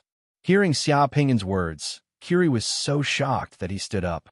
Gabriel was also dumbfounded and swallowed his saliva. At least 4 to 6 nuclear bombs in Paris? Xia Pingan nodded. Is what Mr. Luoan said true? Curie's hand that was holding his cane slightly trembled. His face had already turned pale. As an intelligent person, Curie knew better than anyone else what the most serious consequence of this matter would be. It's absolutely true. Why did Mr. Luoan tell us this? Because this city belongs to you and the millions of Parisians living in this city. You're the real party. I don't want to see you in great danger without knowing it. You know, I can keep this a secret from you. Even if there's any danger, I can leave Paris at any time. It's the same for me to change to another city. That's right, Zhang Tai said as he looked at Zhang Tai. Xia Pingan's expression became unprecedentedly serious. The reason why I want to see Mr. Curie is that I want you to tell this news to the people in charge of the other organizations and gangs in Paris. Tell those who have the ability that if they don't want to turn into dust under a nuclear explosion one night in their sleep, or watch this originally beautiful city eventually become a ghost town, then please mobilize your people, use your strength, and find the dangerous nuclear materials hidden in Paris. Xia Pingan felt that the Committee of Order and the Dragon Group's previous method of searching for nuclear materials in Paris was actually because they had fallen into the misconception of intelligence work. Or rather, they did not have such conditions or ability before, so their progress was slow. At this moment, the people who wanted to find the nuclear materials the most were none other than the local gangs in Paris, the ordinary people, and those with vested interests in Paris. This was because the nuclear materials posed the most direct threat to them. If they could mobilize these people and fight a people's war to search for nuclear materials, their chances of winning were far greater than the Committee of Order's chances of winning by relying on their intelligence system and a few summoners. Even if they could not find it, it was actually quite good to let those who had the ability escape from the city. At least, they could reduce the losses of humans when a real disaster happened. The Committee of Order might have thought that this was confidential information related to the demon eyes, and it would cause a big mess if it was revealed, so they did not announce it. But Xia Pingan did not care. It was not a big deal for the people of Paris to know what the demon eyes, the Committee of Order, and the Dragon Group knew. Paris was already like this, so how chaotic could it be? Apart from involving the Doomsday Gang and Sasa, Do you have any other information about these nuclear materials, Mr. Llewellyn? There's also an Eastern European arms dealer named Alamov involved in this matter. Someone killed him in Paris. Sasa had a capable assistant named Albin, and he might be related to those nuclear materials. That person is now missing. The nuclear materials in the hands of the demon eyes must still be somewhere in Paris and have not been transported out. That's all I know now. Nuclear materials had a very special property. Because of their powerful radiation, they could turn monsters into demon spirits. At the same time, they couldn't be stored in a summoner's space equipment or secret mandala. Once they were stored in a space equipment or warehouse, no matter how tightly sealed they were, their radiation would directly affect the summoner's body. The so-called sealed seal was equivalent to 0. A summoner storing nuclear materials in their space equipment and secret mantras was equivalent to exposing themselves to intense nuclear radiation at any time, which was basically equivalent to committing suicide. In this case, the nuclear materials that the demon eyes transported to Paris could only be transported by ordinary means and could only exist somewhere in Paris. It was impossible for them to be hidden in a summoner's secret mantra. Mr. Llewellyn, this matter involves the survival of millions of people in Paris. The information you provided us is very important.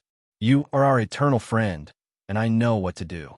If we have any information, how can we contact you, Mr. Llewellyn? Old Curie asked.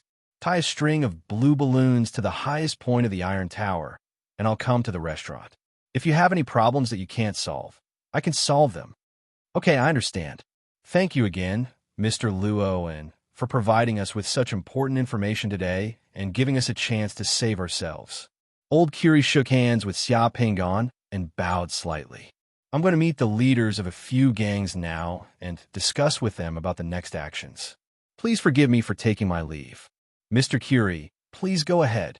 Old Curie simply left the restaurant and sat in his car. Under the protection of a group of bodyguards and guards, he quickly disappeared into the night. Xia Pingon left after eating and drinking to his heart's content. After walking out of the restaurant, in the eyes of Gabriel and the restaurant's security guards, Xia Pingon's figure slowly disappeared into the night like a punctured bubble after walking more than 10 meters out of the restaurant. These summoners are all monsters, Gabriel muttered as he stood at the entrance of the restaurant. At this moment, when the night wind blew, Gabriel felt that his back had been drenched in sweat ever since he heard the news about the nuclear materials. Gabriel thought that he still had a mistress in Paris, and that mistress was pregnant with his child and would give birth in 2 months. He could not sit still, and he was already thinking of getting his mistress to leave Paris first. Chapter 523. Teacher, you're back. It wasn't too late yet, and Emily hadn't gone to bed yet. As soon as Xia Pingon returned to the villa, Emily came out to welcome him. Those bastards were taken away by the patrol team. The patrol team was in disbelief. After showing off her skills today, Emily was still in a state of excitement. She didn't expect that the 4 targets that she usually couldn't deal with her bare hands would be so easily taken care of by her tonight.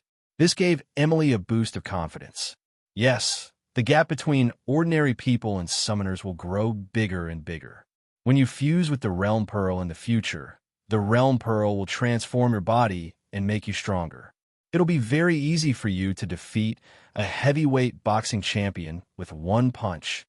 Teacher, when can I fuse with the Realm Pearl? After eating the pills you gave me, I feel that my current strength should be enough, right? Emily asked. Continue eating those pills. You'll be almost there in a week. Yes. Emily nodded as her eyes lit up. Teacher, did you summon that black dog just now? If I become a summoner, will I be able to summon a dog like that and have it accompany me forever, just like Batu? If you want to summon a dog, you need a suitable Realm Pearl. It'll only be possible after fusing with it. Moreover, your summoned creature has a planar descending time limit. You'll know in the future. All right, it's getting late. I'm going into seclusion tonight.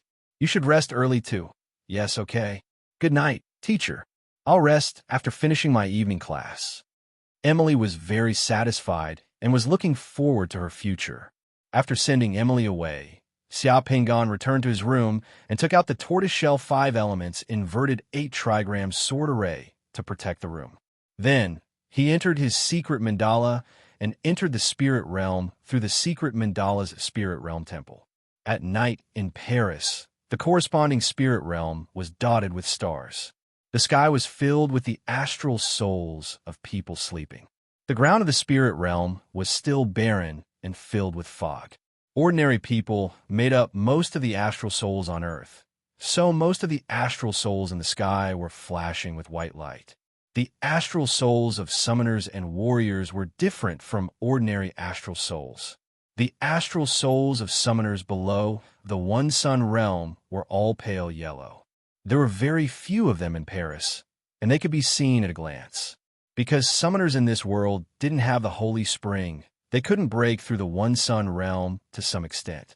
Therefore, the astral souls of summoners in this world, even if they were above the Three Yuan realm, their astral souls would only gradually change from pale yellow to bright yellow, dark yellow, and then golden yellow. The astral souls, of course, but the astral souls. The astral souls of summoners in this world would only gradually turn from pale yellow to bright yellow, dark yellow, to golden yellow. It was the same for martial artists. The astral spiritual bodies of the martial artists in this world also started from a faint red and became darker all the way. There were even fewer martial artists on Earth, and due to the lack of cultivation resources and techniques, they were also unable to cultivate to a higher realm. To some extent, this planet was a barren land for cultivation. More than 20 astral souls flickered and were slightly dim. Xiao Pingan looked and saw that the astral souls were being entangled by the horseshoe larvae. Xiao Pingan made a gesture and waved his hand. The 20 astral souls that were being possessed by the horseshoe larvae fell from the sky at the same time. The horseshoe larvae didn't seem to realize that there were other creatures on the ground until now. They opened their bloody mouths and glared at Xiao Pingan with bloodshot eyes. Xiao Pingan sneered at the horseshoe larvae that were baring their fangs and brandishing their claws. He hadn't killed a horseshoe larvae for a long time. Since he had time today, he could kill a few of them to replenish his soul power. Cultivation was like accumulating a lot. Grasshoppers were also meat. Xiao Pingan pinched the silver necklace of the flaming Vajra around his neck. With a flash of light, Xiao Pingan's entire body turned into the terrifying flaming Vajra. A metal giant instantly appeared in the wilderness of the spiritual realm. The horseshoe larvae that were baring their fangs and brandishing their claws were like loaches and earthworms in front of the terrifying flaming Vajra. They were exceptionally weak and ridiculous. The flaming Vajra grabbed out and crushed 5 horseshoe larvae. It stepped out and trampled 3 more to death. A little golden light flew out of the horseshoe larvae's body and entered Xiao Pingan's glabella. The remaining horseshoe larvae were horrified and instantly wanted to flee in all directions. But how could those poor horseshoe larvae escape from the flaming Vajra? The flaming Vajra stretched out its hand, and a flame flew out from its finger like a fire whip. It swept across the air in a 360-degree arc. The scattered horseshoe larvae turned into ashes in the blink of an eye and floated down from the air. None of the horseshoe larvae escaped. The soul power in their bodies flowed into the sea and was all absorbed by Xiao Pingan. The next second, with a flash of light, the huge metal body of the flaming Vajra disappeared.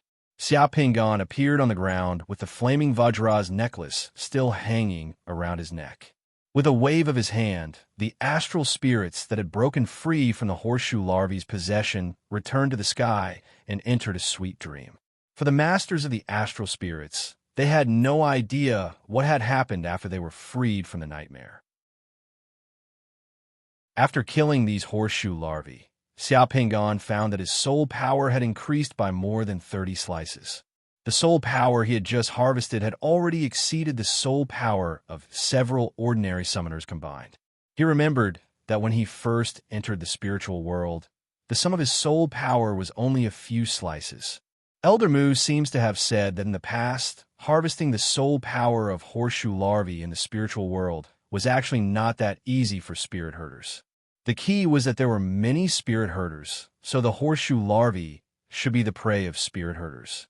Spirit herders wandered around the spiritual world, guarding the astral spirits in the sky, and killing horseshoe larvae and horseshoe larvae to cultivate. Now, in the spiritual world, there's only one spirit herder, but there are so many prey, so it feels easy to increase soul power. Xiao Pingan touched his chin and muttered to himself. No matter what, this was a good thing. If soul power was also considered a cultivation resource, then the cultivation resources in the entire spiritual realm were almost all his. It was so abundant that it was ridiculous. Killing the horseshoe larvae was incidental. Xiao Pingan entered the spiritual world this time, mainly not to kill horseshoe larvae. Several pale yellow and bright yellow stars were twinkling in the sky. These stars were gathered together and were very close to each other. They were not very far from Xiao Pingan, so Xiao Pingan quickly locked onto his target. Fong Lingshan, Fong Lingxian, Tu Pelu, and Li Yunzhou were all asleep at this moment. Perhaps because they had to carry out a mission tomorrow, everyone rested tonight to conserve their energy. After a summoner fell asleep, they would sometimes dream, and sometimes they would not. When they were dreaming, the astral spirits of the summoner would be in their own dreamscape. When they were not dreaming, the astral spirits would be in a kind of dreamless and peaceful sleep. Of course, for a spirit herder's dream reading technique, it was too easy to enter other people's dreamscape. It was like a top hacker invading an ordinary computer user's computer. Whether the other party was dreaming or not, they could enter. Even if they were not dreaming, they could pull them into their own dreamscape. Xiao Pingan directly entered Fong Lingshan's dreamscape. Fong Lingshan was not dreaming, but she immediately entered dreamland. She found that she had returned to the base of the Shanghai City Committee of Order. In Mo Yinshao's office, she saw Xiao Pingan. Xiao Pingan, why are you back? Have you completed your mission? Lingshan, I haven't completed my mission. Our mission is more dangerous than we imagined. I can't come back in a short period. Xiao Pingan smiled at Fong Lingshan. Remember what I told you. You're still in your dreamland, so I can only see you in your dreamland for the time being. I told Luo your name, and he's also my friend. You can trust him like you trust me. If you have a realm pearl and don't know how to fuse with it, or if you have any difficulties, you can find him. He'll find a way to help you fuse with the realm pearl. I'm very happy to see you in your dreamland. Remember to keep what I told you in your dreamscape a secret. I know you think you're dreaming, but it doesn't matter. I will tell Luo and to summon 5 elite slave soldiers, a firefly capsule, and a dog to clear the way. It's a secret signal. When you see it, you will be able to confirm my words. After telling Fong Lingshan a few words in her dreamscape, Xiao Pingan exited Fong Lingshan's dreamscape at once. In a room of the base of the Committee of Order in Area 11, Fong Lingshan, who had fallen asleep on the bed, opened her eyes at once. Fong Lingshan was a bit confused. After opening her eyes, Fong Lingshan became a bit confused, puzzled, and shocked. Am I thinking too much? Is this a dream? After leaving Fong Lingshan's dreamscape, Xiao Pingan entered Tu Polu's dreamscape once again. Like Fong Lingshan, Tu Polu also had a dreamless sleep. After that, he was taken into the office of the Committee of Order in Shanghai City by Xiao Pingan and told Fong Lingshan almost the same words as what Fong Lingshan had heard. After that, Xiao Pingan entered Li Yunzhou's dreamscape. Li Yunzhou was really dreaming. It was a beautiful dream. On the beach, a group of bikini beauties were running around in front of him. Li Yunzhou was chasing those beauties while drooling. He was very happy and extremely wretched. However, all of a sudden, those beauties running on the beach disappeared and turned into disgusting zombies. Li Yunzhou was shocked. He wanted to run away, but found that his feet were stuck in the sand and he couldn't move at all. In the end, only half of his body was exposed on the beach. Then, a group of zombies with pus all over their bodies and long moldy tongues squeezed over while drooling. They wanted to line up to kiss Li Yunzhou. Seeing those ferocious faces getting closer and closer, Li Yunzhou screamed and suddenly sat up from the bed. He was panting and sweating profusely. He was still in shock and his little face turned pale. Chapter 524. The royal palace is a restricted area. Where did this rabbit come from? In the royal palace of Northern Wei, Tuabasi stood in front of the stairs with a horsewhip in his hand. He was shocked and angry as he glared at the guards in the palace. As he shouted, he used his horsewhip to hit the guards in front of him. As a Xianbei person, Tuabasi had fair skin, slender eyes, and a beard. He looked to be less than 20 years old and was a young man. The guards in the palace were also in a panic. They didn't dare to make a sound under the emperor's whip. They didn't dare to defend themselves. They all looked at each other, not knowing where the rabbit came from. Tuabasi had already ordered a thorough investigation of the guards in the palace and everyone who entered and exited the palace. They had to find out where the rabbit came from. The atmosphere in the royal palace of Northern Wei immediately became tense. The reason for this was because of the rabbit that suddenly appeared in front of Tuabasi. It was impossible for rabbits to exist in the royal palace. There were also no dog holes in the palace. According to the rules of Northern Wei, these animals were not allowed to be brought into the palace. Rabbits were very common in other places and were not a big deal. However, it appeared in the royal palace tonight and was even seen by the emperor. This meant that there was a major flaw in the security of the royal palace. Today, a rabbit could pass through the layers of guards and appear in front of Tuabasi.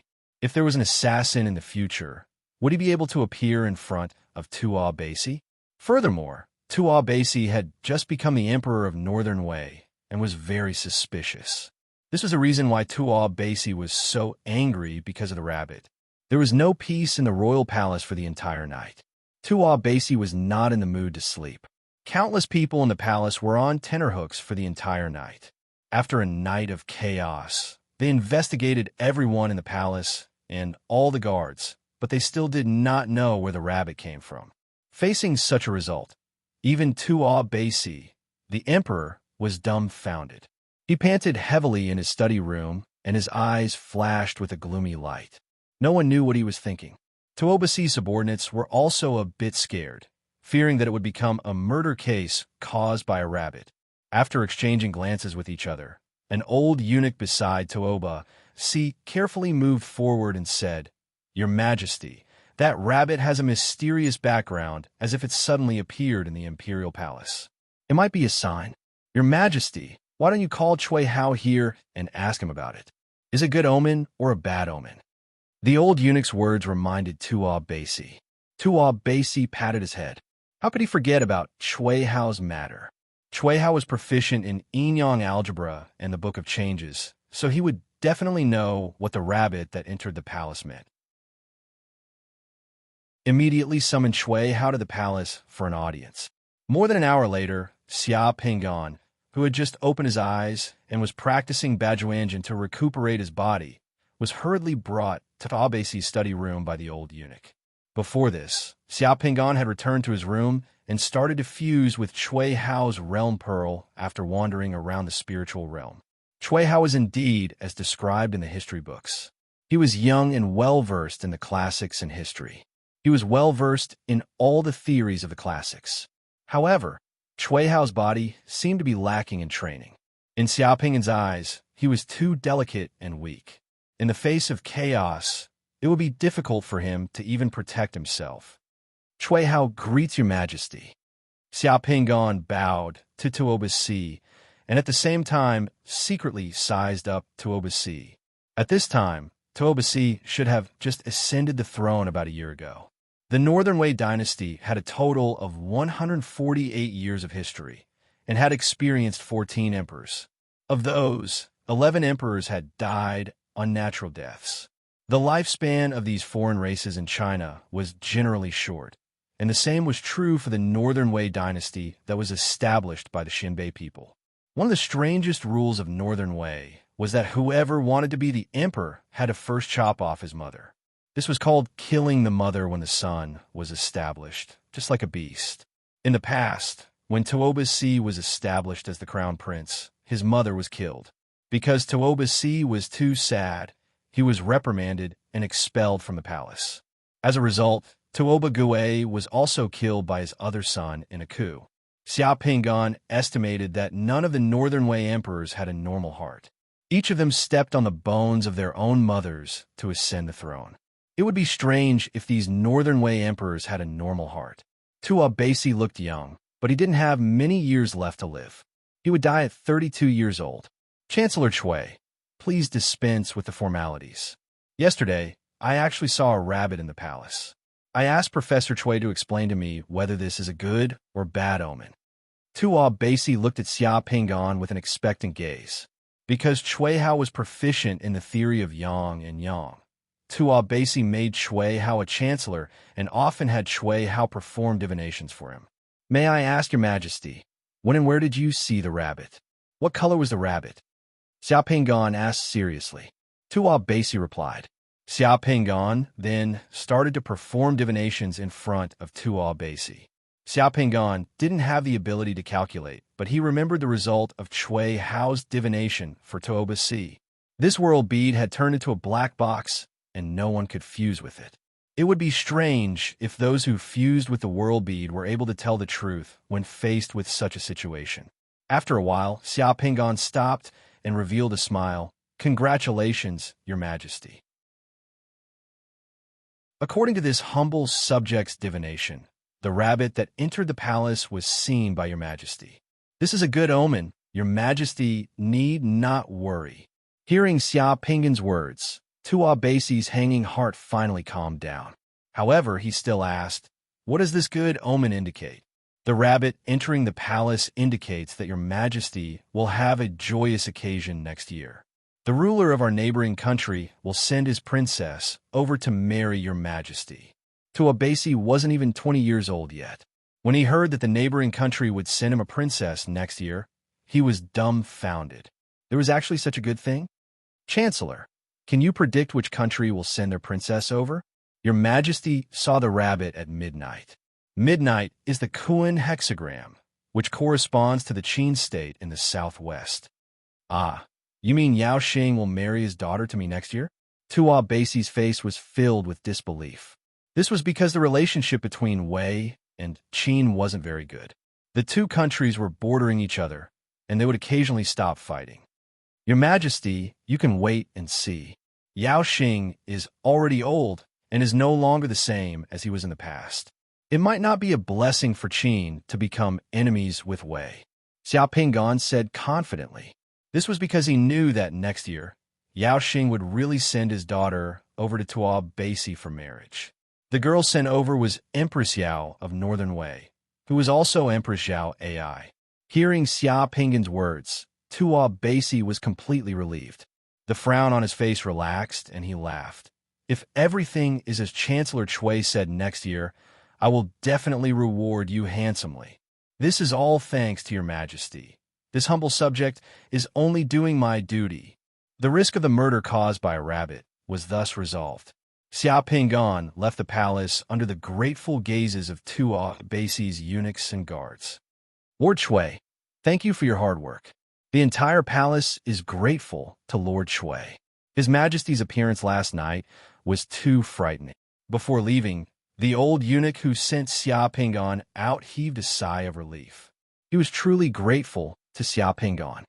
His Majesty is blessed, but sometimes he is too cautious. Eunuch Qian, please wait a moment. All right, Lord Chui, take care. The old eunuch nodded his head and turned around to leave with a smile. Seeing that the world of the Realm Pearl was still intact, Xiao Pingan, who had left the palace, could only touch his nose. Looks like this is only the first stage. The test of the Realm Pearl is not over yet. Master, please get on the carriage. The coachman and two guards of Chui Mansion had already led the carriage over. Sitting in the carriage back home, Xiao Pingan sat in the study for a while. He saw that the bookshelves in the study were filled with all kinds of ancient books. He casually picked up a book called Shangshu. Just by flipping through a few pages, he saw that the book was filled with fine and neat little words. They were all Chui Hao's annotations of Shangshu. The language was exquisite and unique. He then flipped open a book called Poems beside it. It was the same. Chui Hao's annotations were all in the book. Looking at the bookshelf filled with annotations, Xiao Pingan flipped through the books. Suddenly, he thought of something and his expression changed. A few minutes later, thick smoke started to rise from Chui Hao's study. Standing in the study, Xia Pingan threw all the books that Chui Hao had annotated into the brazier. After seeing the fire, Xia Pingan directly pushed the entire bookshelf into the flames and walked out of the study calmly.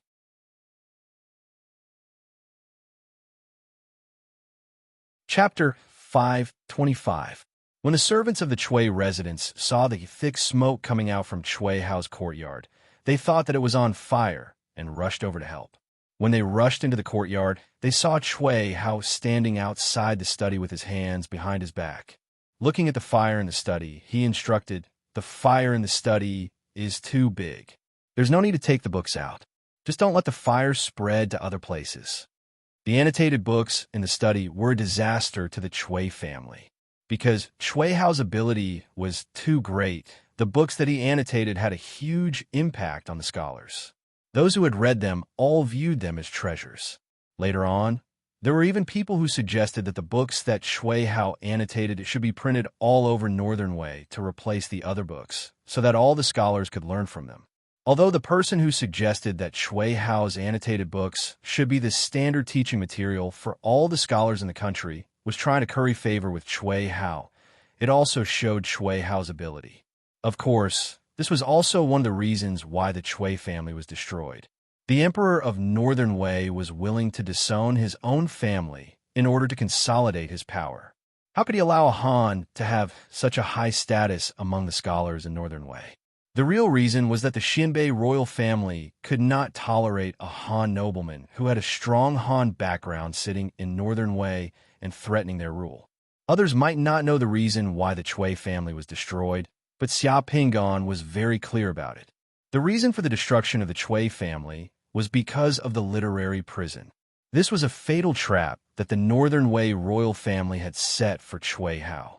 The royal family was the one who wanted the history of the country to be revised, and the one who ordered Chui Hao to write the true records was also the royal family. After the history books were completed, they carved them into stone tablets and displayed them to the Xinbei nobles in the capital. In the end, because the history books were filled with the bad deeds of the Xinbei ancestors, the evil of the country was exposed. Using the history books to instigate the wrath of the Xinbei nobles was also the royal family. Looking at the books in the room being burned to ashes, Xia Pingan finally let out a sigh of relief. As long as no one was hurt, it was not a big deal to burn down a study room. The Chui clan of Qinghe was one of the 4 great clans of Northern Wei. Chui Hao's 7th ancestor, Chui Lin, was an official during the Three Kingdoms period. Chui Hao's great-grandfather, grandfather, and father were all high-ranking officials. His father was even bestowed the title of White Horse Duke. For such a family, burning down a study was a small matter. In the afternoon, Chui Hao's study room had been torn down. The Chui family had found a new craftsman to build a new study room for Chui Hao. Right after lunch, Grand Scribe Wang Liang came to visit.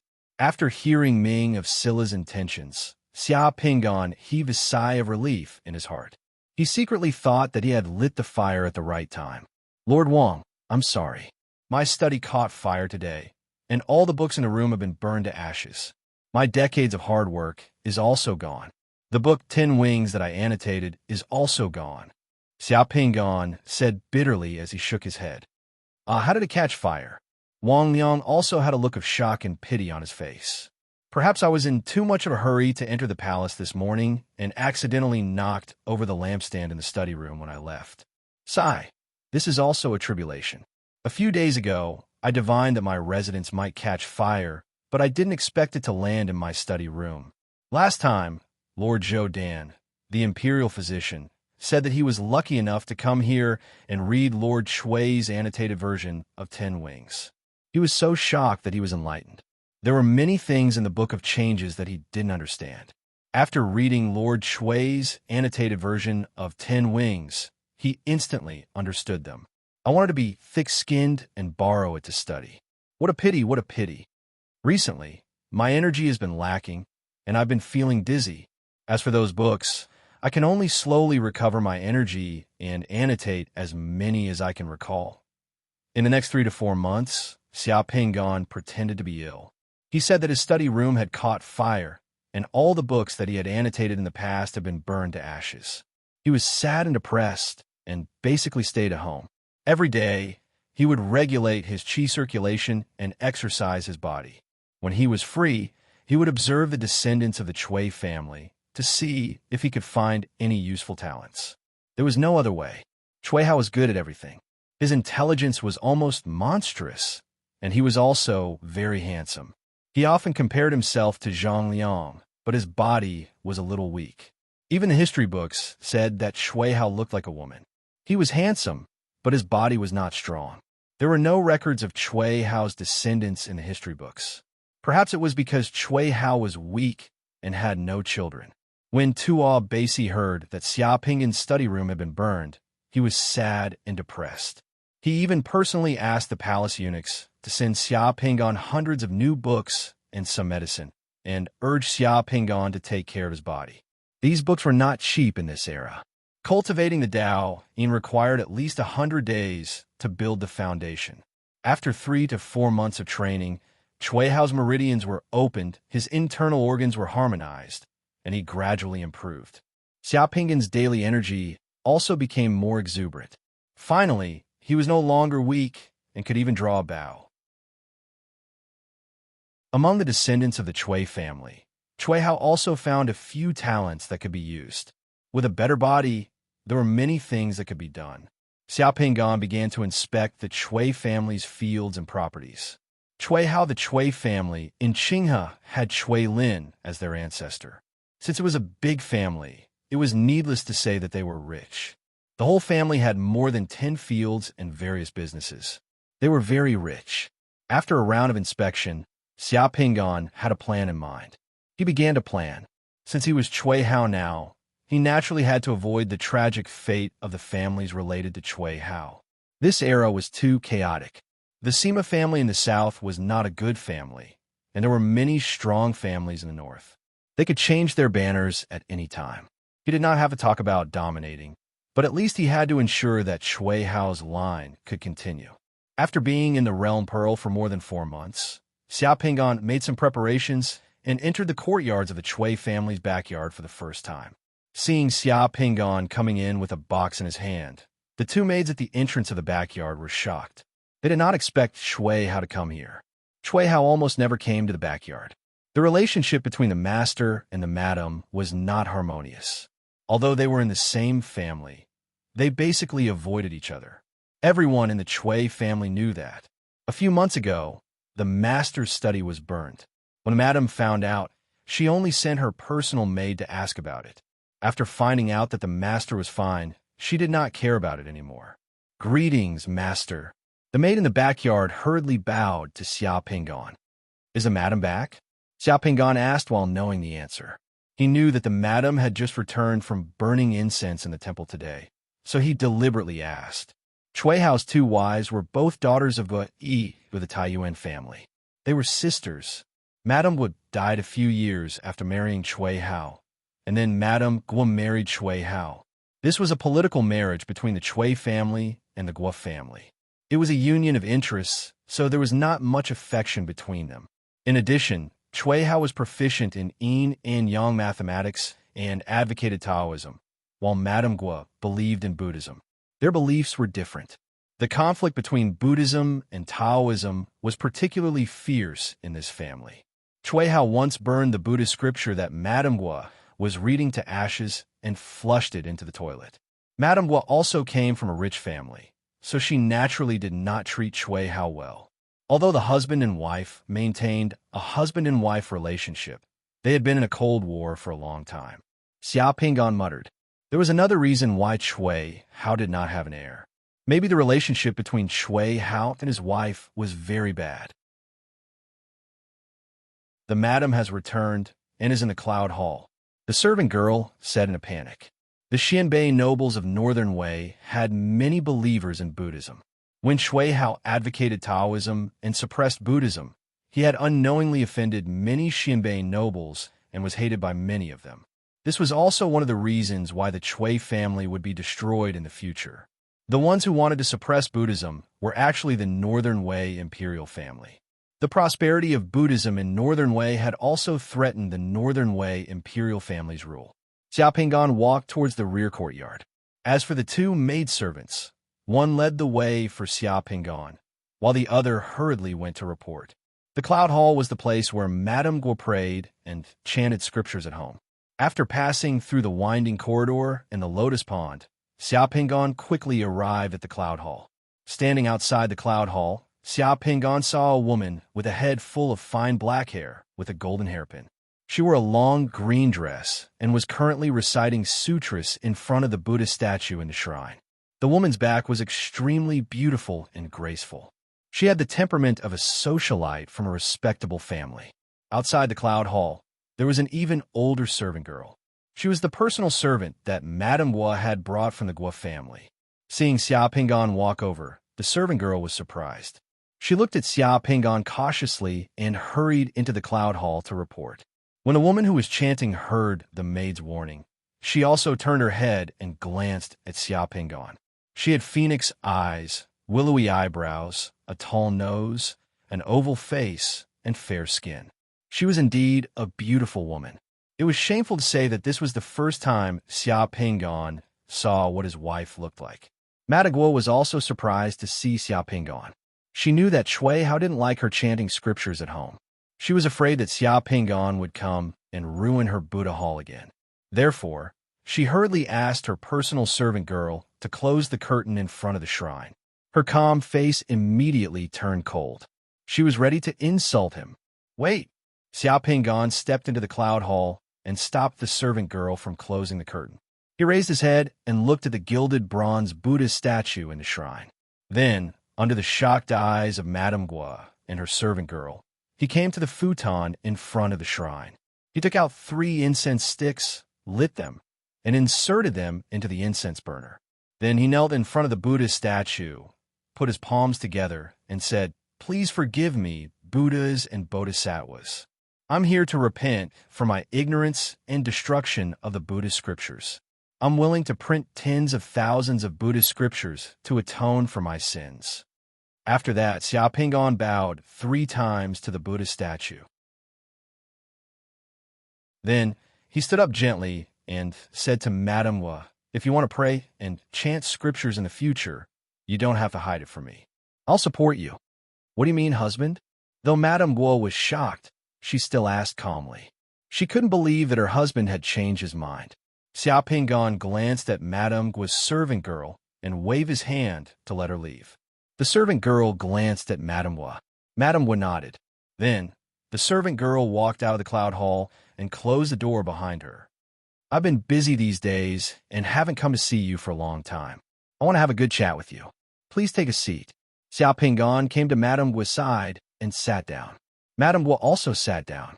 She felt a little relieved and relaxed, but still looked at Xiao with suspicion. "I burned your Buddhist scriptures last time and objected to your belief in Buddhism. I even spoke ill of you. It's my fault. Today, I'm here to apologize to you." Xiao stood up and bowed slightly to Madame Guo. Madame Guo hurriedly stood up and bowed back. She said politely, "I didn't know you were Taoist. It was inappropriate for me to chant scriptures at home. Please forgive me, husband." Listening to Madame Guo's diplomatic politeness, Xiao could only smile bitterly. "Maybe it's hard for you to believe me at the moment, but I do apologize to you sincerely. I used to think Buddhism and Taoism were opposites. There's no Taoism and there's no Taoism. Only recently did I realize that Buddhism, Taoism, and Taoism are originally one family. Red lotus, white lotus root, green lotus leaf, and green lotus root belong to the same family. Red lotus, white lotus root, and green lotus leaf don't belong to different families. It's just that their names and appearances are different.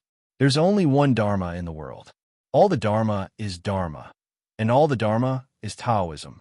Buddhism seeks for liberation, Taoism seeks for freedom, and all the Dharma is benevolence at the heart. What's the difference?" Hearing Xiao words and looking at his sincere and apologetic eyes, Madame Guo was really surprised. Shui Hao would never say these words before. If anyone dared to say something good about Buddhism, Chui Hao would immediately retort. Because of this, Chui Hao not only made things difficult for himself, but also turned against his cousin Chui Yi and others. They were like fire and water. The apologetic look in Xia Pinggan's eyes when he looked at Madame Guoshaohua was not an act. It came from the bottom of his heart. It was because of Chui Hao that Madame Guoshaohua was buried with him. Even the Guo family was killed. If Chui Hao could not change his fate, the Guo family of Taiyuan would end the fate of their entire family by marrying such a son-in-law. Darling, why did you change so much? Madame Guo asked curiously. Let me know. Recently, I went out for a walk. Just 2 days ago, I wandered into the forest for a rest. Suddenly, I saw a monk from the western regions sitting under a tree. That monk had a dignified appearance. When he saw me, he didn't say anything and suddenly began to recite a Buddhist scripture. You know my temper. I have never liked Buddhist scriptures. When I heard that monk reciting the scripture, I turned around and was about to leave. But when I took a few steps, I suddenly heard that the Buddhist scripture was very similar to the teachings of Confucius in the Analects of Confucius. Madame Guoshaohua frowned slightly. She was very familiar with many of the Buddhist scriptures translated from the Wei Kingdom, but she didn't know which one Xia Pinggan was talking about. Which words made my husband think that the Buddhist scriptures were the same as what Confucius said. Don't do to others what you don't want others to do to you. This saying came from the Analects of Confucius. I often talk about it to educate the disciples and the family. You should know it, madam. Yes, that's right. I didn't expect that the Buddha would say almost the same thing as Confucius. Xia Pinggan said with a shocked expression on his face. Oh, really? Which words? A kind man says that the bodhisattvas are not his own and do not impose on things. If the bodhisattvas guard this dharma, they can break all the prohibitions of the Buddhas. Why? If one cherishes his life, he shouldn't kill. If one values his property, he shouldn't steal. If one protects his wife, he shouldn't violate her. All these are the same dharma. If a kind man obeys the words of Buddha, he should always remember this dharma. Why? There are no sentient beings who are happy with suffering. Those who have done something seek peace and happiness. Even the bodhisattvas seek Anyatarasamyak Bodhi are happy for him. A kind man says that this is righteousness. I say, don't impose on things if you don't do it. This dharma is what the bodhisattvas should always guard. Xia Pinggan recited a paragraph of the Buddhist scripture and said with emotion, Madam, listen. The Buddha's teaching to the bodhisattvas is don't impose on things if you don't do it. Isn't this the same as Confucius' teaching to the Confucians? Don't do to others what you don't want others to do. That day in the forest, I heard this saying and felt shocked. I suddenly understood and realized that I had misunderstood Buddhism before. Don't impose on things if you don't do it. Don't impose on things if you don't do it. Madame Guo was shocked. Just like what you said, the Buddha's teaching is exactly the same as Confucius saying, don't do to others what you don't want others to do. Madam, it's not just that. Xia Pinggan also became spirited and immediately began to speak. There are also scriptures in the Buddhist scriptures that say this. Good man, as you asked, what is the dharma that is like coming and going? A kind man has no less dharma, is the Buddha's realization. Why? The Buddha's realization is not realized. A kind man has no birth of dharma, is the Buddha's realization. A kind man has no destruction of dharma, is the Buddha's realization. A kind man has two sides of dharma, is the Buddha's realization. For a good man, the nature of all karma is Tathagata's realization. For all dharmas to be born from karma is Tathagata's realization. For the dharma of karma to be like lightning is Tathagata's realization. For a good man, the dharma of one aspect is Tathagata's realization. What is the Buddha's realization? All dharma is neither coming nor going, neither arising nor destroying, neither taking nor giving up, neither increasing nor decreasing. A kind man has the nature of all dharma. Everything is indescribable and is not something that can be argued with words. Such a dharma is the realization of the Buddha. Xia Pinggan casually recited another paragraph of scripture. Look, madam, Isn't this scripture the same as what Laozi said about the formless great Tao? The great Tao can be understood, the great Tao can be understood, the great Tao can be named, and the great Tao can be named. After listening to the scripture recited by the monk from the western regions, I was suddenly enlightened. I finally understood that Buddhism, Confucianism, and Taoism were originally one family. I also finally understood how narrow-minded I was before. I was too obsessed with the differences between sects and names instead of seeing through the true meaning behind the three sections. Mrs. Guo murmured to herself with a slight frown. She was also surprised. Husband, I've read many Buddhist scriptures translated by the Wei State, but none of the scriptures you just mentioned are the same as the one you just mentioned. I wonder which Buddhist scripture they are from. Xiao Pingan thought to himself, of course you don't know now. This Buddhist scripture was only translated in the Tang dynasty. I was greatly shocked at that time, and also asked the monk from the western region what Buddhist scripture it was. The monk smiled and said that this Buddhist scripture hadn't been introduced to the Wei State yet. I was the first person in the Wei State who was fortunate enough to hear this Buddhist scripture. The name of this Buddhist scripture is Mahayana Li Script Universal Light Scripture. As a devout Buddhist believer, Madame Guo became anxious when she heard that this Buddhist scripture hadn't been introduced to the Wei State yet. She immediately asked, I feel that this scripture is extremely exquisite just by listening to you recite a few sentences. I've never heard of it before. I wonder if you still remember the other parts of the Buddhist scripture? Madam, you know that I've always had a good memory. It's strange that when I heard the Western region monk recite this Buddhist scripture, I immediately remembered the entire scripture in my head. However, that Western region monk disappeared for some reason. Today, I came to see you because I wanted to give this scripture to you and share it with you. As Xiao Pingan spoke, he opened the wooden box he brought and took out an exquisitely bound thin book from the top of the wooden box and handed it to Madame Guo. Madame Guo flipped open the Buddhist scripture. After just a few glances at the scripture, she couldn't put it down and her eyes lit up. However, in the blink of an eye, Madame Guo also discovered the abnormality of this Buddhist scripture. This Buddhist scripture wasn't copied, but printed. Moreover, the printing was extremely exquisite. The words of the scripture were arranged neatly, and the characters were beautiful. It was very pleasing to the eye. Few Buddhist scriptures that could be seen in the market could be printed so exquisitely. My dear, why is this Buddhist scripture so exquisite? Xiao Pingan smiled and finally revealed the second reason why he came to see Madame Guo. Ahem, this is the second reason why I came to see you today. I have a business here that I want to hand over to the Guo family. If this business is successful, all the scholars in the world will be able to read such exquisite books at a lower price. The Guo family will become the world's largest bookseller and make a lot of money every day. What kind of business is it? It's so amazing. Madame Guo wasn't an ordinary woman. As a woman from the Guo family, she naturally knew how much profit the Guo family would bring to the whole family once they became the world's largest bookseller. In the Wei Kingdom, it wasn't shameful for the rich and powerful to do business. As long as there was money to be made, there were plenty of people who would do it. Seeing that the pawn shop in the temple could make money, even the royal family wanted to open a pawn shop. It was much better to be a bookseller than a pawn shop. Madam, this is the business. Xiao Pingan opened a wooden board at the bottom of his box and saw that under the board were wooden carvings of movable type seals. When the seals were arranged together, they formed an article. Why are these words arranged one by one? They can even move. Xiao Pingan casually changed two words. Madam, you're so smart. You should know the secret behind this. With Xiao Pingan's explanation, Madame Guo immediately understood the secret of movable type printing. Her eyes sparkled, and she looked at Xiao Pingan in a completely different way.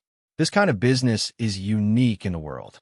Whoever controls it will have great profits. My dear, are you really willing to let the country manage it? Madam and I are originally a family. My branch of the Chui family and the Guo family are also one. There's no need to distinguish between us. Madam, you don't have to worry too much. You can find time to return to the Guo family. I'll also write a letter to my father-in-law to let him know how to handle it.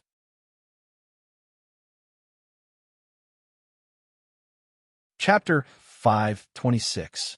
Before entering the Northern Wei Imperial Palace with eunuch Qian, Xiao Pingan raised his head and looked at the sky again. He had already been in this world for a few years. In these few years, he had been summoned by Tuo Ba Si many times to inquire about astronomical phenomena. Every time, the results proved that he was right. Tuo Ba Si was convinced, and the entire Northern Wei treated him as a godlike existence. In the sky, the stars were shining brightly, but Mars had disappeared. In the entire Northern Wei capital, from the imperial palace to the mansions of the nobles, countless people were gathered in their courtyards. They were like crowing roosters as they stared at the sky with uneasiness in their hearts. Last night, Mars had suddenly disappeared from the sky. In just a day, the entire capital of Northern Wei was filled with rumors. Until tonight, there was still no sign of Mars in the sky. Thus, Tuo Baisi invited Xiao Pingan to the palace to inquire. Mars was Mars. People living in the future would find it hard to imagine the importance of astronomical phenomena in the ancient times. If the weather forecasts, earthquake warnings, political upheavals in various countries, and war intelligence were all added together, the importance of this was almost the same as the interpretation of astronomical phenomena in this era. The study of astronomical phenomena was known as the seven governance in ancient times. The 5 planets of metal, wood, water, fire, and earth, as well as the sun and the moon, made up a total of 7. The study of the 7 most important celestial bodies was known as the 7 governance. Those who truly grasped the 7 governance were the experts of this era. Lord Shui, please hurry. His Majesty is getting anxious. Eunuch Qian said to Xiao Pingan in a low voice as he led the way. His Majesty trusts Lord Shui the most now. Lord Shui was the one who objected to moving the capital last time, and it turned out that Lord Shui was right. That natural disaster passed very quickly, and the refugees were also settled. The coming year will be smooth sailing. If His Majesty had listened to those people's nonsense about moving the capital last time, who would be able to live a peaceful life now? Sai, why did Mars disappear all of a sudden when everything was fine? Everyone was in a state of panic, and in just one day, there were all sorts of rumors in the city. Eunuch Qian, there is no need to worry. Mars didn't disappear. It's just that its trajectory is erratic and hard to observe. The omen this time has nothing to do with Wei. Xiao Pingan said calmly. With Lord Shui's words, I am relieved. Eunuch Qian heaved a sigh of relief. Very quickly, Eunuch Qian brought Xiao Pingan to a garden in the imperial palace. Tuo Baisi was not in the main hall. Instead, he was in the garden. He raised his head and frowned as he observed the weather. A few professors and officials from the imperial astronomer stood beside Tuo Baisi, trembling in fear. Their faces were filled with fear. Mars was an ominous star. Everyone was afraid of Mars because of its anomalies. Seeing Xiao Pingan walk over with a calm expression, Tuo Baisi was relieved. The others also heaved a sigh of relief as though they had seen their savior. When Tuo Baisi asked about the omen of Mars, no one dared to speak or explain. They were afraid of losing their heads if they said the wrong thing. Now that Lord Shui was here, there was nothing to be afraid of. The entire Wei knew of Lord Shui's abilities. He was a divine strategist who was proficient in astronomy and geography. If there was something they didn't know, they could always ask Lord Shui. The group of professors and officials from the imperial astronomer hurriedly bowed to Xiao Pingan. When Xiao Pingan walked over, they automatically retreated and listened attentively. Minister Shui, look at the sky. Why did Mars disappear? Mars is an ominous star. Is this omen unfavorable to Wei? Tuo Baisi asked anxiously. Xiao Pingan looked at the sky and adjusted his expression. Your Majesty, according to the legend of the Zhuo family of the spring and autumn annals, when the gods descend on Shun, they will offer sacrifices. Based on the date, I can deduce that Mars disappeared on the evening of the 7th lunar month. There were dark clouds in the sky during the Xin Wei dynasty. In other words, the disappearance of Mars was indeed the arrival of a star of calamity. It was a bad omen, a bad omen.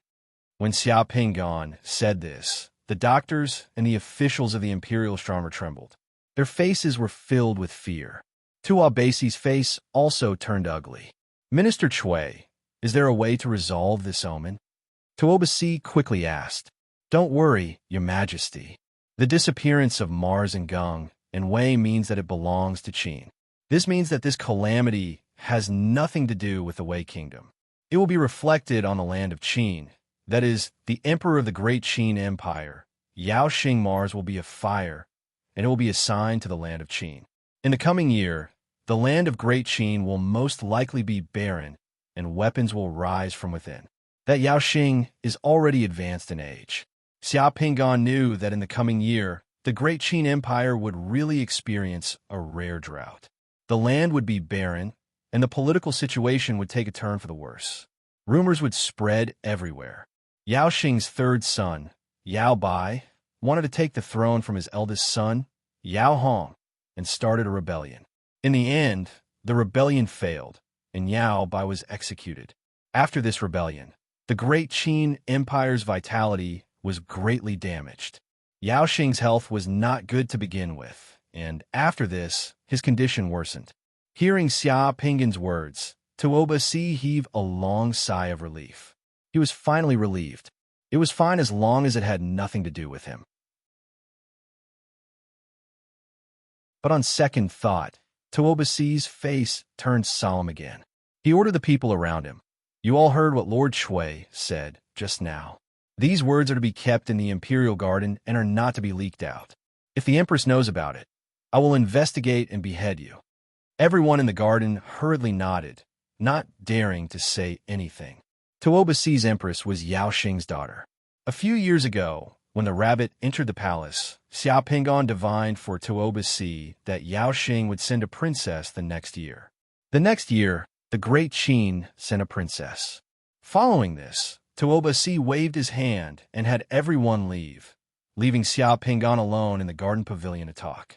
"I heard that Minister Chui gave birth to Liner a few days ago. I haven't congratulated Minister Chui yet. In these 2 years, Minister Chui's body has been getting stronger and stronger, and your complexion is much better than before. I wonder if Minister Chui has any methods to maintain your health? To be honest, there are many concubines in the palace. Although I'm still young, I feel that I'm not as good as I used to be." Tuobasi actually started to tell Xia Pingan about his troubles as a man. "Reporting to Your Majesty, the less one desires, the better one's health. I've only suddenly realized this truth in the past 2 years. In the past few years, I've racked my brains to write books and establish theories. I've been worrying about a lot of things. A few years ago, my study caught fire, and the fire turned my decades of hard work into nothing. Instead, I've accepted it, put down the book, and left everything to fate. When I have time, I'll walk around and take a look. I'll read the great essays of the world in the mountains and rivers of Jianghu." Tuobasi shook his head and said, "What a pity, what a pity. I have long heard that Minister Chui's commentary on the classics is the best in Wei Kingdom. I didn't expect that it would be burned down. Is it true that Minister Chui met a strange monk and received a volume of the Mahayana, least script Universal Light Scripture? That's indeed the case. That strange monk came and went without a trace. He was rather miraculous. From the beginning to the end, he did not mention his name. Later on, my wife and I visited many temples, but we did not find any trace of that strange monk. Now that I've been reading the Mahayana least script Great Light Sutra every day, I feel that my secular thoughts have disappeared. My husband and I are harmonious." Tuobasi originally wanted to talk to Xia Pingan about the matter of destroying the Buddha.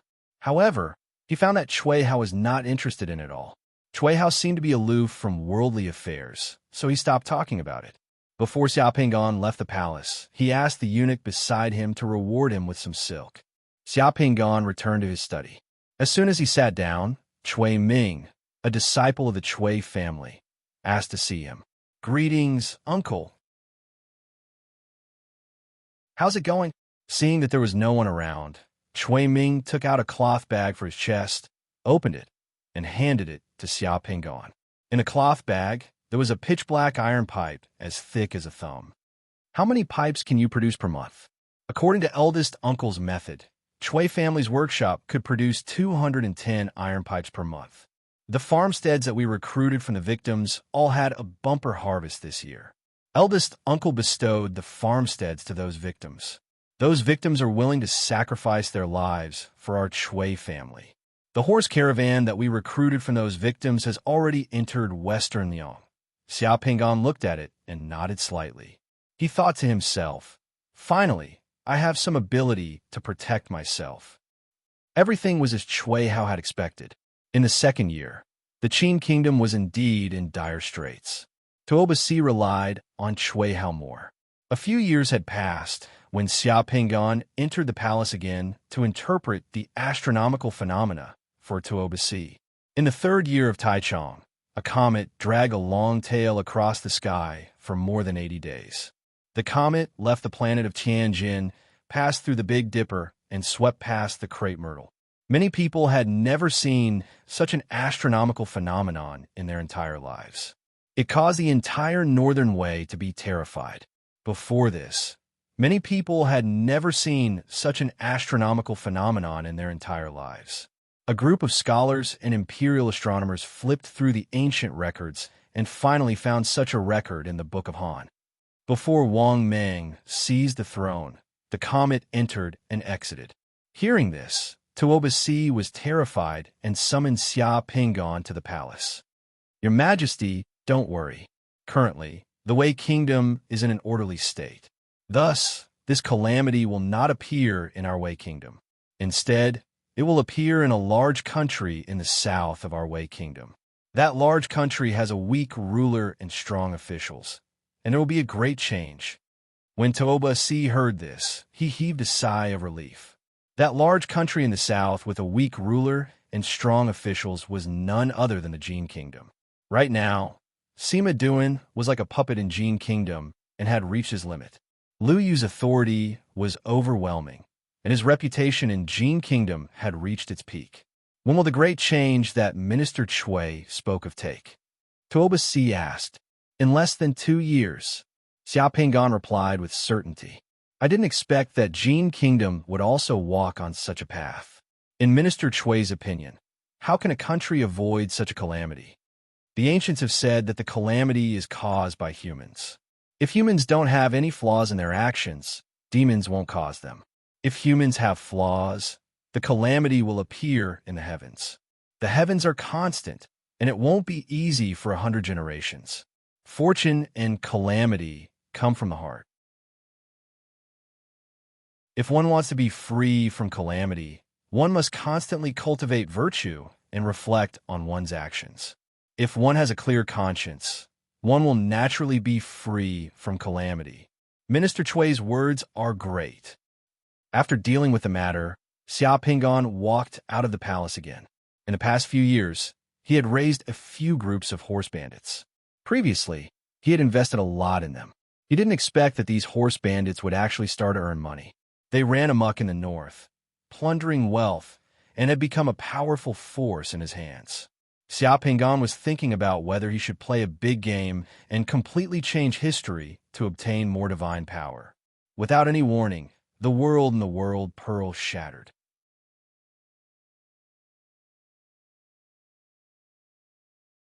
Chapter 5:27. The next day at 1:55 p.m., the weather in Paris was clear. Xia Pingan arrived at the 11th District Committee of Orders, Stronghold, 5 minutes early. Just like yesterday, even though it was broad daylight, when Xia Pingan's figure turned from transparent to blurry, Fang Lingxian appeared in front of Xia Pingan immediately. Fang Lingxuan's eyes lit up when she saw Xia Pingan. She couldn't help but say in her heart, this guy is still so handsome. Today, Xia Pingan was wearing the outfit that Emily had prepared for him at home. He was wearing sunglasses and a tight black t-shirt. The black t-shirt was a close-fitting tactical vest. On the left and right sides of the tactical vest were 2 silver Manuel MR-98 rifles, which were Xia Pingan's favorite. On the outside, he was wearing a short black leather trench coat and a pair of anti-stab combat boots. He looked clean and neat, yet very stylish. The Manuel MR-98 was a classic handgun produced in France. Xia Pingan had raided an armory last time, and there were a few of them in there. Since he was going out on a mission today, Xiao Pingan only had two of them with him. It had to be said that Emily, who lived in a fashionable metropolis like Paris, had a good eye for beauty. Xiao Pingan felt that this disciple of his was about to become his personal assistant. Everyone is here. We're just waiting for you. Fang Lingyin heaved a sigh of relief when she saw that Xiao Pingan had arrived on time. She had been worried that Xiao Pingan would disappear with the realm pearl, or that something would happen to him. If that were the case, today's mission would be ruined. Entering the underground city of Paris was a dangerous place, and there was no one at the Sixth Sun realm guarding it. The mission is to gather here at 2 o'clock. I'm not late, right? Xiao Pingan shrugged. No, the people from the Dragon Group just arrived. Fang Lingxian said as she sized up Xiao Pingan. Xiao Pingan's aura was the same as yesterday, but for some reason, she could feel that Xiao Pingan seemed to be in a good mood today. He was very happy, and his entire person was slightly different from yesterday. Xiao Pingan was, of course, happy because Cui Hao's Realm Pearl had increased his divine power by 64 points. After the fusion last night, the Xiao Pingan Secret Mandala's divine power limit had increased to 8,068 points. There was also a sculpture of Cui Hao observing the stars in the Secret Mandala. He could summon Cui Hao by spending 81 points of divine power. The summoned Cui Hao had mastered a very powerful skill that even Xiao Pingan was envious of. It could perform divination. Xiao Pingan did not know if his fusion with Cui Hao's realm bead was considered a breakthrough fusion, but the new 64 points of divine power corresponded with the 64 hexagrams.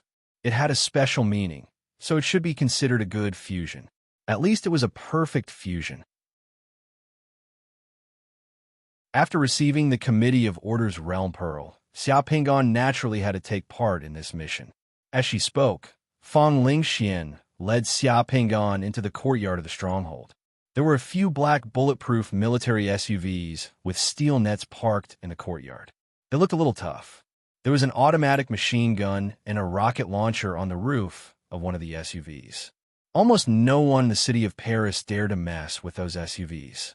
Tu Polu, Fang Lingshan, and Li Yunzhou were already in full summoner combat uniforms. They were chatting with a few others in the courtyard. Xiao Pingan didn't see Tu Polu's broadsword. They didn't carry much heavy equipment. Fang Lingshan and Li Yunzhou only carried an alloy field knife and a pistol each. Xiao Pingan guessed that one of them had fused with the space equipment. Li Yunzhou stood under the sun, looking a little sick. The smile on his face was a little fake. He didn't seem to be in good spirits. It seemed that he hadn't recovered from the nightmare last night. When Tu Polu and Fang Lingshan saw Xiao Pingan and thought of the dream last night, their expressions became a little strange. Up until now, they were actually still a little suspicious about the dream that Xiao Pingan sent last night. Of course, they didn't tell anyone about their dream. There were 5 people chatting with Tu Polu and Fang Lingshan. 4 men and 1 woman. One of them was at the 2 Sun realm, 3 at the 3 Sun realm, and 1 at the 5 Sun realm. They were also fully armed. This combination was about the size of a small team. At the same time, the 5 of them all had the aura of elite summoners. They were obviously different from ordinary summoners. When he saw them, 2 words instantly flashed through Xiao Pingan's mind: Dragon Group. The Dragon Group was an organization of Huaxia summoners. It was powerful and had many members. Because Huaxia's population was many times that of the Great Fire Country, Huaxia's Dragon Group was several times larger and more powerful than the Great Fire Country's Committee of Order. On this earth, Huaxia had the most summoners. They had the longest history and were also the strongest. This was because Huaxia was the origin of this world's summoners. They had been researching the Realm Pearl for thousands of years. As soon as Xiao Pingan arrived with Fang Lingshan, the gazes of the 5 people shifted to Xiao Pingan at the same time. Each of their eyes flickered. Fang Lingshan was about to introduce the 5 people to Xiao Pingan when a muscular man in his 40s with a tiger-like aura strode towards Xiao Pingan. He took the initiative to extend his hand. Hello, Mr. Xiao Pingan. Let me introduce myself. I'm Chun Changming from the Dragon Group, the leader of the Paris operation team. I'm very happy to be able to meet our Huaxia compatriots in Paris. Hello, team leader Chun. Xiao Pingan extended his hand and shook Chen Changming's hand. Just like when he met Department Head Yin, Chen Changming's divine power surged towards Xiao Pingan as soon as they shook hands. He wanted to test Xiao Pingan's strength. Xiao Pingan calmly pushed back Chen Changming's divine power. As the saying goes, seeing is believing. With this test, Chen Changming immediately confirmed Xiao Pingan's identity and strength. This strength couldn't be faked. Only a summoner at the Sixth Sun Realm could do this so easily. Chen Zhongming waved his hand, and the other 4 Dragon Group summoners all came over. Chen Zhongming introduced Xiao Pingan to the others. Of the 4 people, one was called Lu Xiong, one was called Yang Xiaodong, and one was called Xiao Tong. The girl was called Su Xiao. She had short hair, but her face was very beautiful. Her forehead had a delicate beauty point. With Xiao Pingan's strength, these Dragon Group members were very respectful towards Xiao Pingan. Mr. Luo, after we found out that you were in Paris, we immediately contacted Mr. Luo and his family and told them that you were safe. They were very happy when they found out that Mr. Luo was still alive. This time, we came to Paris to carry out a mission, so I have something to pass to Mr. Luo, Chen Changming said. With a wave of his hand, 2 letters appeared in his hand. Mr. Luo, these are letters from your father and mother. They just arrived from China. I'll pass them on your behalf. Xiao Pingan took the 2 letters. This dragon group was indeed powerful.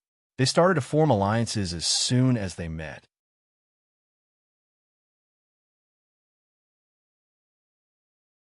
Chapter 528. The engines of several SUVs roared as they sped through the streets of Paris.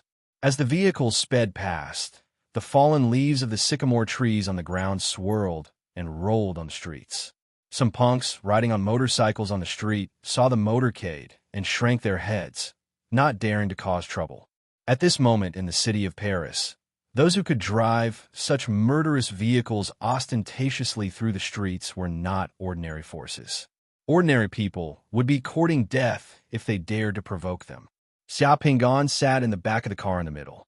The driver was Tu Polu, and the one sitting next to Xiao Pingan was Fong Lingxian. Tu Polu was concentrating on driving. Fong Lingxian glanced at Xiao Pingan from time to time. Xiao Pingan was holding a letter in his hand and reading it. He rubbed his face with one hand, and the expression on his face was a bit strange. The letter was written by Luo En's parents. It was filled with all kinds of concerns and greetings, and also mentioned their current situation. After Huaxia knew that Luo En had become a summoner, Luo En's parents enjoyed a lot of preferential treatment according to Huaxia's laws. For example, Luo En's father was very happy. As a direct relative of a summoner, one of the preferential treatments he enjoyed was a 50% reduction in his personal income tax. Luo En's mother enjoyed a special allowance from the government, and Luo En's grandfather was sent to the government's senior nursing home, and so on. In Huaxia, if one person became a summoner, the whole family would be honored. This was not an exaggeration. Although Luo En's parents had divorced and formed their own families, because of Luo En, they could still enjoy a lot of benefits because their son was a summoner. For ordinary families, this benefit was not only a huge honor, but also brought many benefits in reality. It was enough to make people around them very envious. There were 2 letters, one for each of Luo En's parents. At the end of the letter, both of them asked Luo En to return to China to visit them if he had time. Luo En's father introduced his 2 half-brothers to Luo En, and they were proud of him as their summoner brother. Luo En's mother also introduced his half-brother and half-sister to him, and how cute they were, and so on. Xiao Pingan still had some memories left by Luo En in his mind. Luo En's memory of his parents was a bit vague. After the divorce, there was not much support for Luo En. Luo En's father tried his best to take care of Luo En. As for Luo En's mother, because she did not have much income and financial conditions were poor, they rarely met. As for Luo En's half-brothers and sisters in China, Luo En saw them a few years ago, but the feeling of those meetings were not very good. Everyone were quite cold, and Luo En did not cause any trouble. Luo En did not hear anyone call him brother. Luo En did not hear anyone, but he did see a lot of people. Luo Anzes. If it were not for the fact that he was no longer reluctant to leave his family in China, Luo, and would not want to go abroad to paint. This sudden family warmth made Xiao Pingon not know how to face it for a while. He could only smile bitterly, shake his head, and put the 2 open letters into his space warehouse. He was using the body that Luo and abandoned. The preferential treatment that Luo and's parents received would be his repayment to Luo and's parents. There was no need to meet them. If there was a chance, he would give Luo and's parents some money. As an ordinary family, money was the most practical and the most important thing.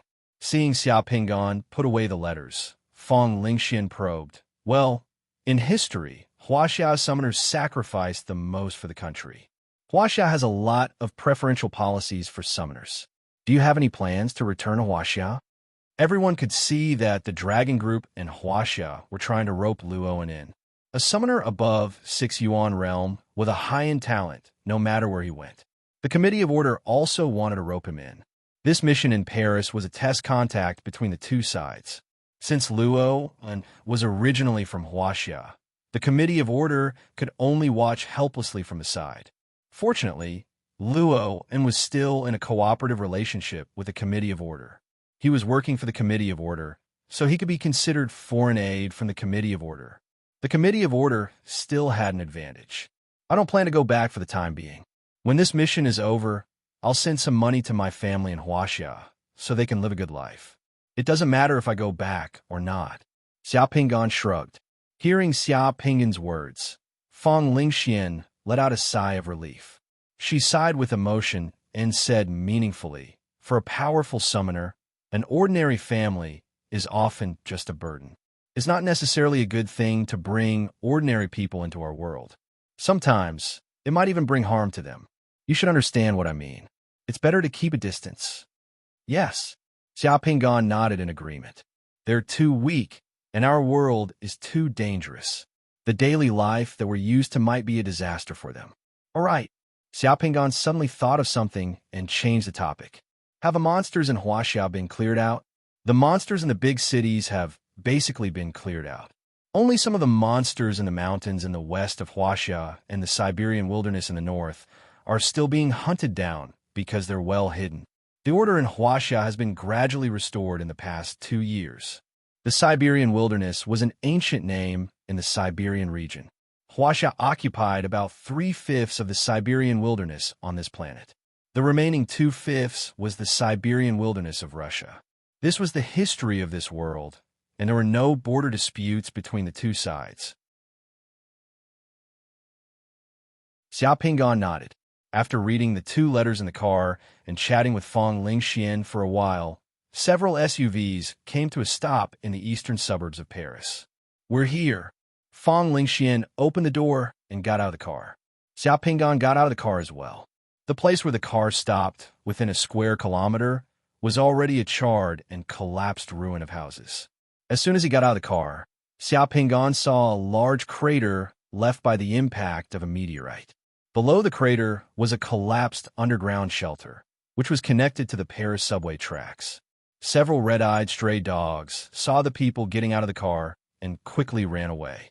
It was daytime, and there was no one around. There was a lifeless atmosphere, and no one dared to come here. The surrounding air was inexplicably cold. The fallout shelter had also become an underground ruin. The tracks of the subway connected to the fallout shelter were twisted like fried dough twists in the broken tunnel, revealing the melted wreckage. In the ruins of the big pit, some human bone fragments could be vaguely seen.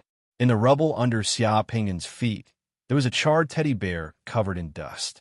There were also some miscellaneous items scattered on the ground around it. One could imagine how tragic this place was at that time. On the day of the apocalypse, this place was hit by a meteorite. None of the 12,000 people in the sanctuary survived. The surrounding town was also completely flattened by the impact of the meteorite's explosion. According to the information we received, Sasa and the Doomsday Gang once had abnormal activities here.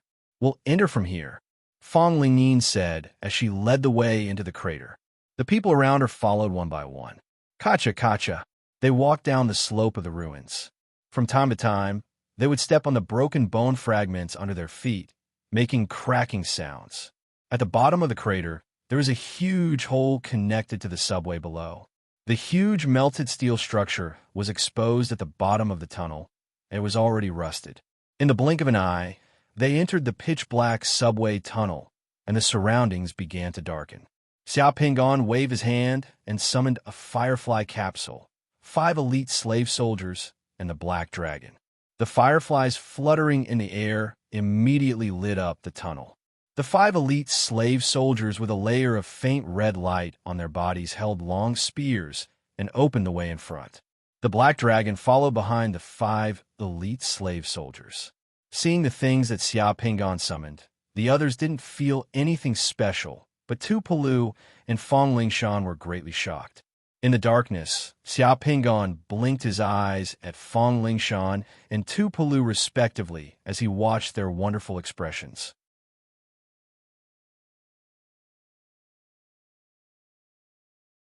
Chapter 529. If there was no one else in the tunnel at this time, Tu Palu and Fong Lingshan might have pulled Luo aside and questioned him. This was too shocking. Could it be a coincidence? If it wasn't a coincidence, then how could they explain the dream last night? How did Xiao Pingon know Luoan? This question was puzzling, but it wasn't the main point. More importantly, how could Xiao Pingon appear in their dreams? Legend had it that only the dead could appear in their dreams. Could it be that Xiao Pingon had already... Tu Polu and Fong Lingshan were both dumbfounded. They were shocked beyond words. However, this wasn't the time to ask questions.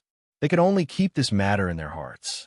They each summoned 2 slave soldiers and continued to search the tunnel with the team. Li Yinzhou summoned 4 warriors with shields and daggers in leather armor. One of them stood on each side of him, ready to protect him at any time. Fong Lingshan rolled her eyes at Li Yinzhou. She thought that he was a disgrace to her. Apart from Xiao Pingon, everyone else summoned their own things after entering the tunnel. Of course, it wasn't that they were worried about Xiao Pingon. It was just that for a summoner, having 1 or 2 of their own summoned creatures in such an environment would allow them to react faster and feel more at ease. Fong Lingxian also summoned 2 slave soldiers. At the same time, she handed 2 nuclear radiation detection devices to the 2 slave soldiers. The 2 slave soldiers carried the devices and walked in the middle of the team to check the situation in the tunnel. The devices made buzzing sounds in the tunnel like radio noise. If there was any abnormal radiation in the surroundings, the devices would sound an alarm. Chun Zhongming of the Dragon Group summoned 2 fierce tigers, one at the front and one at the back, following the team. The other members of the Dragon Group also summoned their own slave soldiers, archers, and wild wolves to follow the team. Yang Xiaodong of the Dragon Group also brought 2 radiation detection devices to the elite slave soldiers that he summoned and followed the team. In this way, the 4 devices would work with buzzing sounds. As long as there was any abnormal radiation, it would be impossible for them to not discover it. Everyone turned on the descending light of their summoned creatures. These summoned creatures all emitted a faint red light, which was especially bright in this pitch-black underground. At least, they didn't feel as gloomy as before.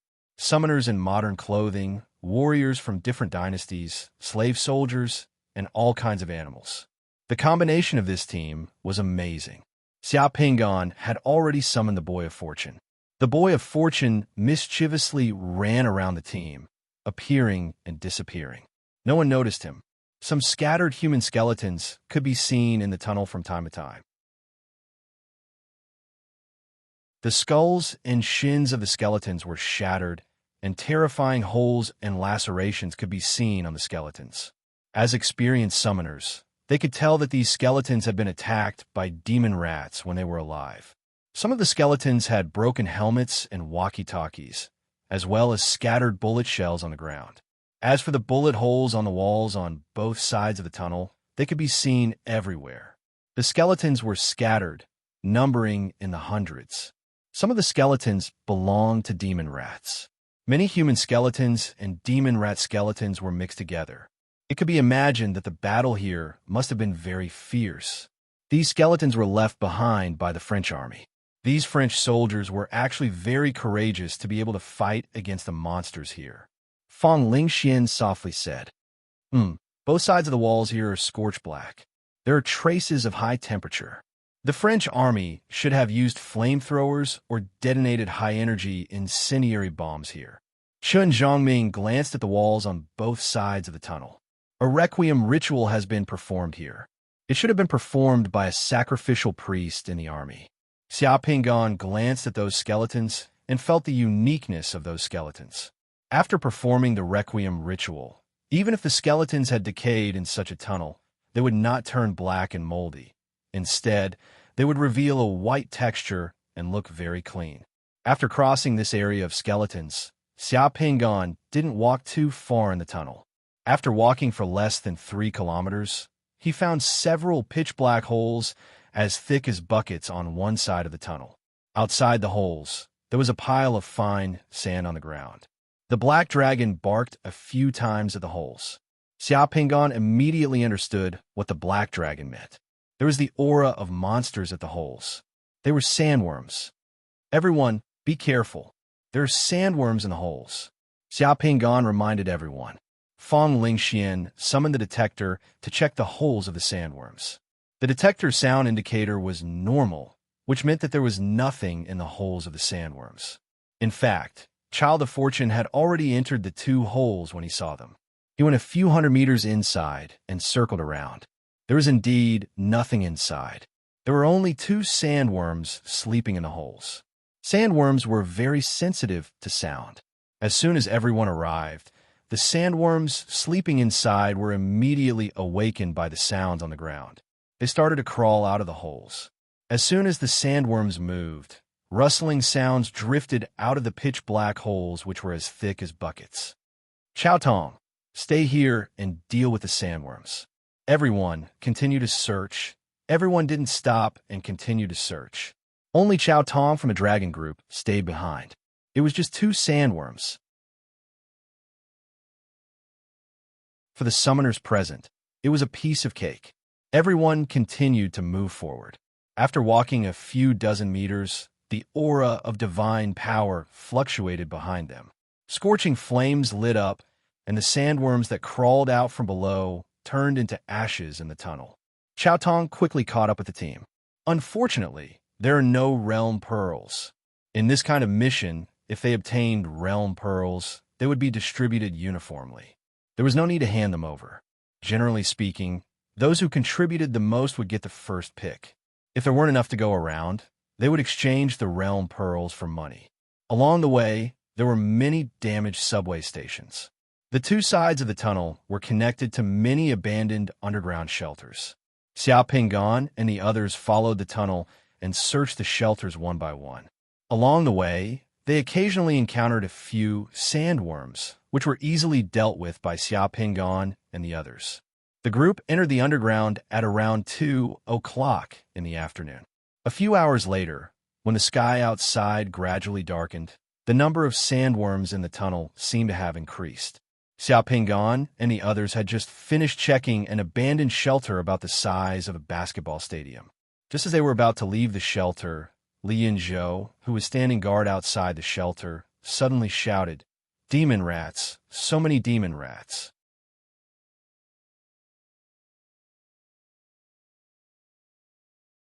Chapter 530. After Li Yunzhou's shout, gunshots were heard from outside the building. Xia Pingan rushed out of the shelter and came to the tunnel outside. The dark tunnel had been covered with dense, blood-red dots, which are the ferocious eyes of the demon rats. The entire tunnel was filled with rustling sounds. Hundreds of meters away, numerous demon rats drilled out of the collapsed tunnel, the entrance of the shelter, and the holes made by some sandworms. Like a black tide, they were surging towards them, which made their scalps numb. The one who opened fire was Li Yinzhou. He was holding an assault rifle in his hand and was shooting at the demon rats in the tunnel. The sound of gunfire was actually the best way to alert everyone of the arrival of the demon rats. Some of the demon rats were hit by the bullets and fell to the ground. However, they were still struggling and didn't die. The rest of the demon rats continued to rush over. In a split second, the ground, the walls on both sides, and even the ceiling of the tunnel were filled with the figures of demon rats. Those demon rats scurried and nimbly dodged the attacks before rushing towards them. The other people's summoned beasts had already rushed to the front and started to fight those demon rats. The elite slave soldiers summoned by Xia Pingon were throwing out their javelins one after another to push those demon rats to the ground. However, there were too many demon rats. After throwing out their javelins, some elite slave soldiers rushed forward with their long spears and started to fight those demon rats in the tunnel. The other people's summoned archers, slave soldiers, tigers, and wolves also roared and rushed forward. They formed a line of defense and started to fight those demon rats. In a split second, the entire underground tunnel was filled with the ear-piercing shrieks and splashing blood of demon rats. The others also rushed out of the shelter.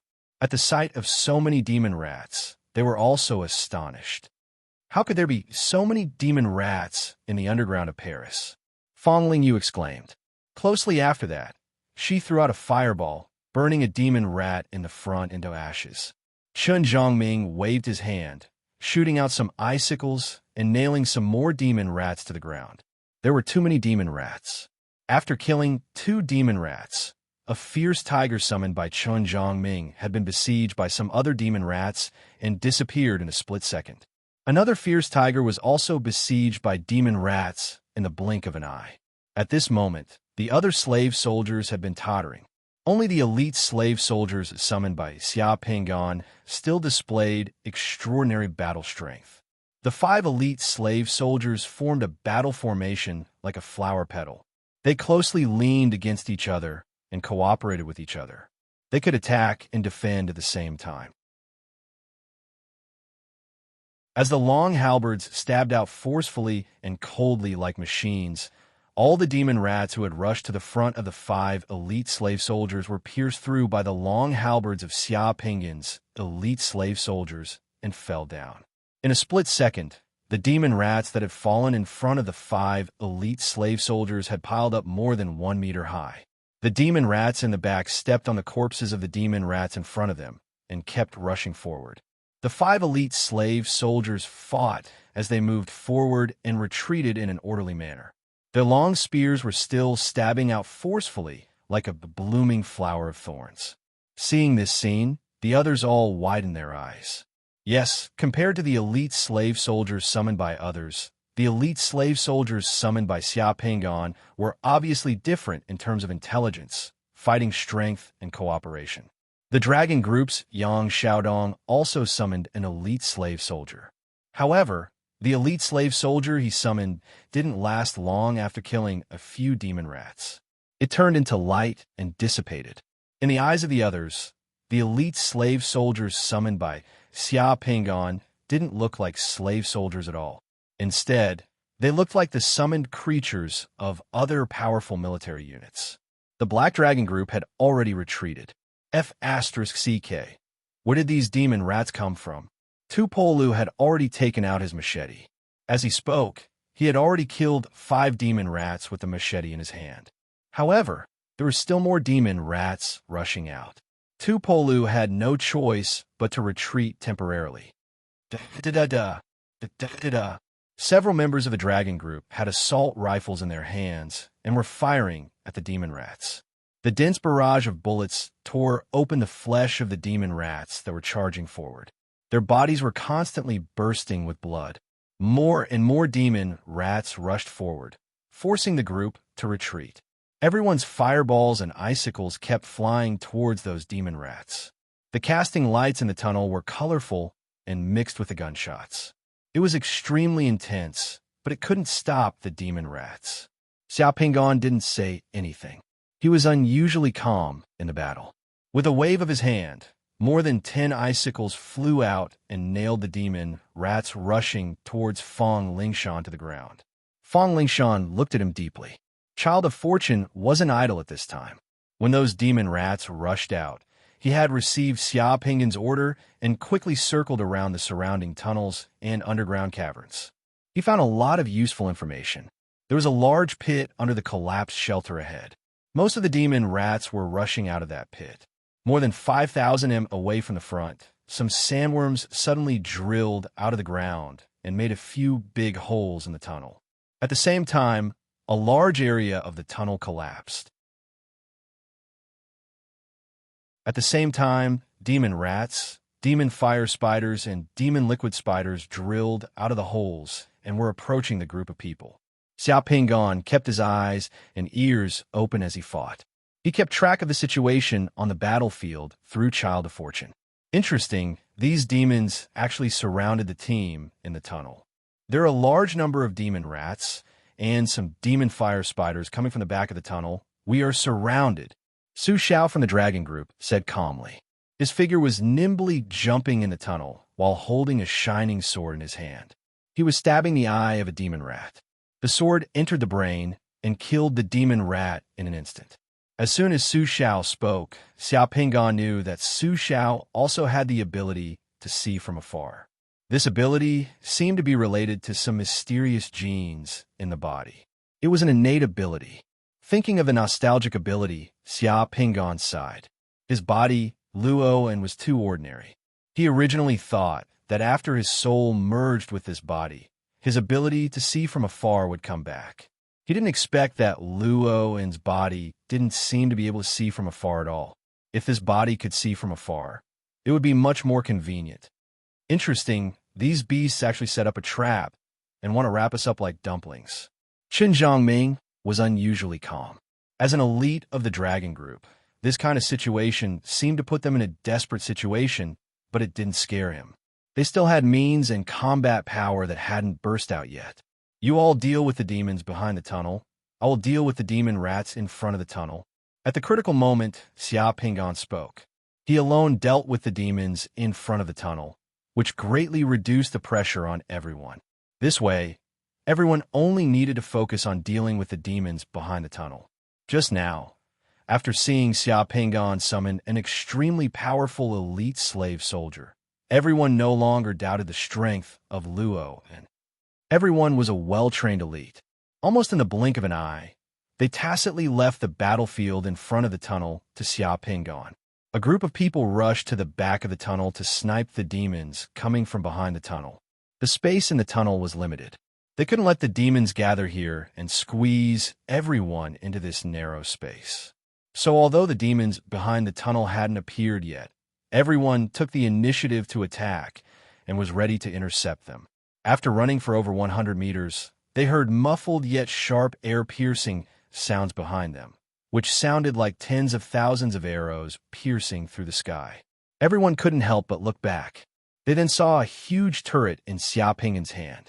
The barrel of the turret started to rotate, shooting out streaks of fire from the turret. Those ferocious demon rats that were rushing towards them fell down like wheat in the field in front of Xiao Pingon. One bullet could penetrate through 3 to 4 demon rats, blowing them into pieces like rabbits in front of an experienced hunter. In this straight tunnel, the targets were highly concentrated. Xiao Pingon's turret could display a terrifying lethality. Motherf asterisk her. Until then, the 5 elite slave soldiers that Xiao Pingon had summoned were still alive and protecting him. The 5 elite slave soldiers formed a battle formation and protected Xiao Pingon in the middle. The elite slave soldiers extended their long spears forward and aimed at those demon rats who wanted to charge at Xiao Pingon, but couldn't do so. Clatter, clatter.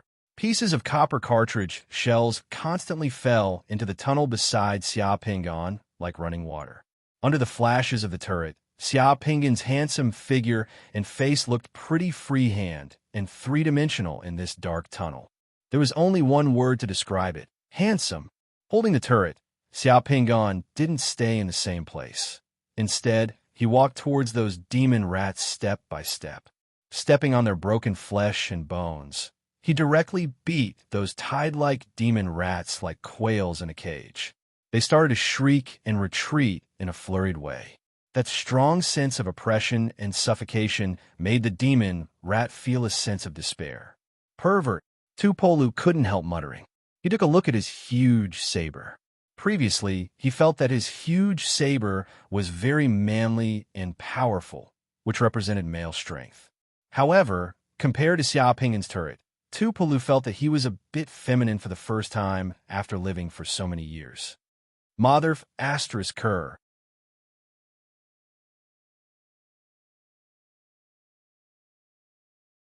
Chapter 531.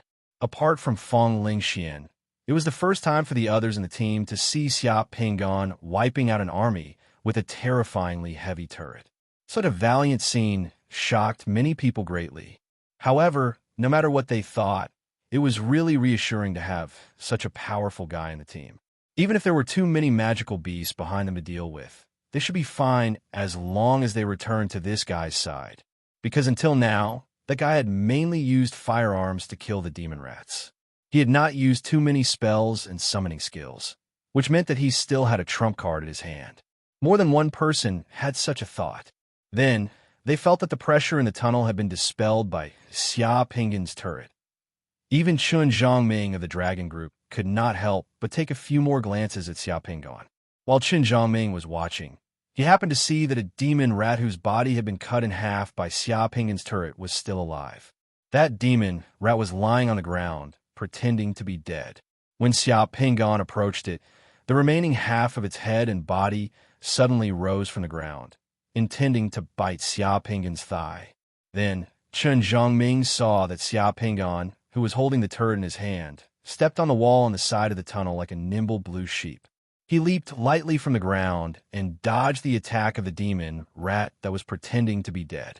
While in the air, he turned his body and fired a shot at the demon rat's head with the turret in his hand. Boom! A spark of fire entered the demon rat's head. Like a tomato that had been stuffed with a firecracker, its head suddenly exploded. Hot red and white things splashed everywhere. A realm pearl that was still stained with blood rolled out of the demon rat's head and fell beside Xia Pingon's feet. However, Xia Pingon did not even glance at the realm pearl that had rolled beside his feet. He did not put it into his pocket. Instead, he calmly pulled the trigger and continued to kill the demon rats. What a good guy! Chun Zhongming nodded inwardly.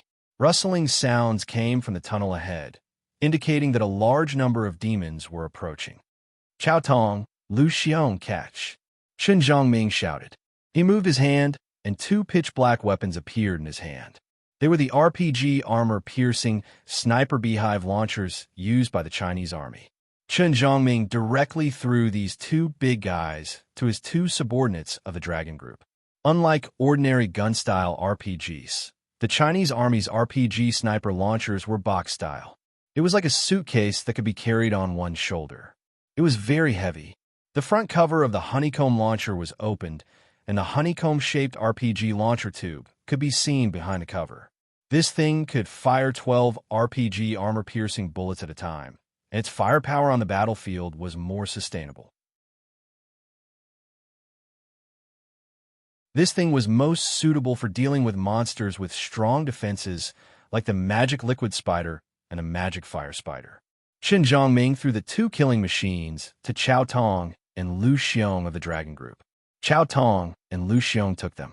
While jogging, they put the two things on their shoulders and entered battle mode in the blink of an eye.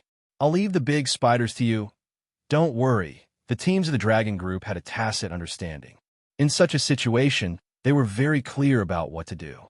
The magic rats and magic fire spiders had already appeared in front of the tunnel and were rushing over. As he spoke, Chun Zhongming waved his hand, and two thick ice walls appeared in the tunnel in front of them, acting as cover. Catch! Tupolu also took out a big guy from his spatial equipment and threw it to Li Yunzhou. This big guy was also carried on one's back. It was a flamethrower. Tupolu took out a multi-barrel machine gun and set it up behind the ice wall. When other physical means could be used to kill monsters, summoners were used to saving spells as a trump card. Therefore, if they could use bombs and bullets to deal with monsters, they would try not to consume divine power and spells. This was because it was easy to replenish the previous things, and the cost was low. Those things were all produced on the assembly line in the factory. Replenishing divine power wasn't so convenient, and the cost was even higher. The others summoned different warriors. Compared to the previous search, there weren't just 1 or 2 warriors summoned, but more than 10 or 20 warriors. The summoners finished setting up the battle formation in an instant. The machine gun in Tupolu's hand roared and swept those magic rats to the ground. The RPG armor-piercing sniper beehive launcher on the shoulder of the road bear shot out flames and directly blew up the shell of a magic liquid spider behind those magic rats.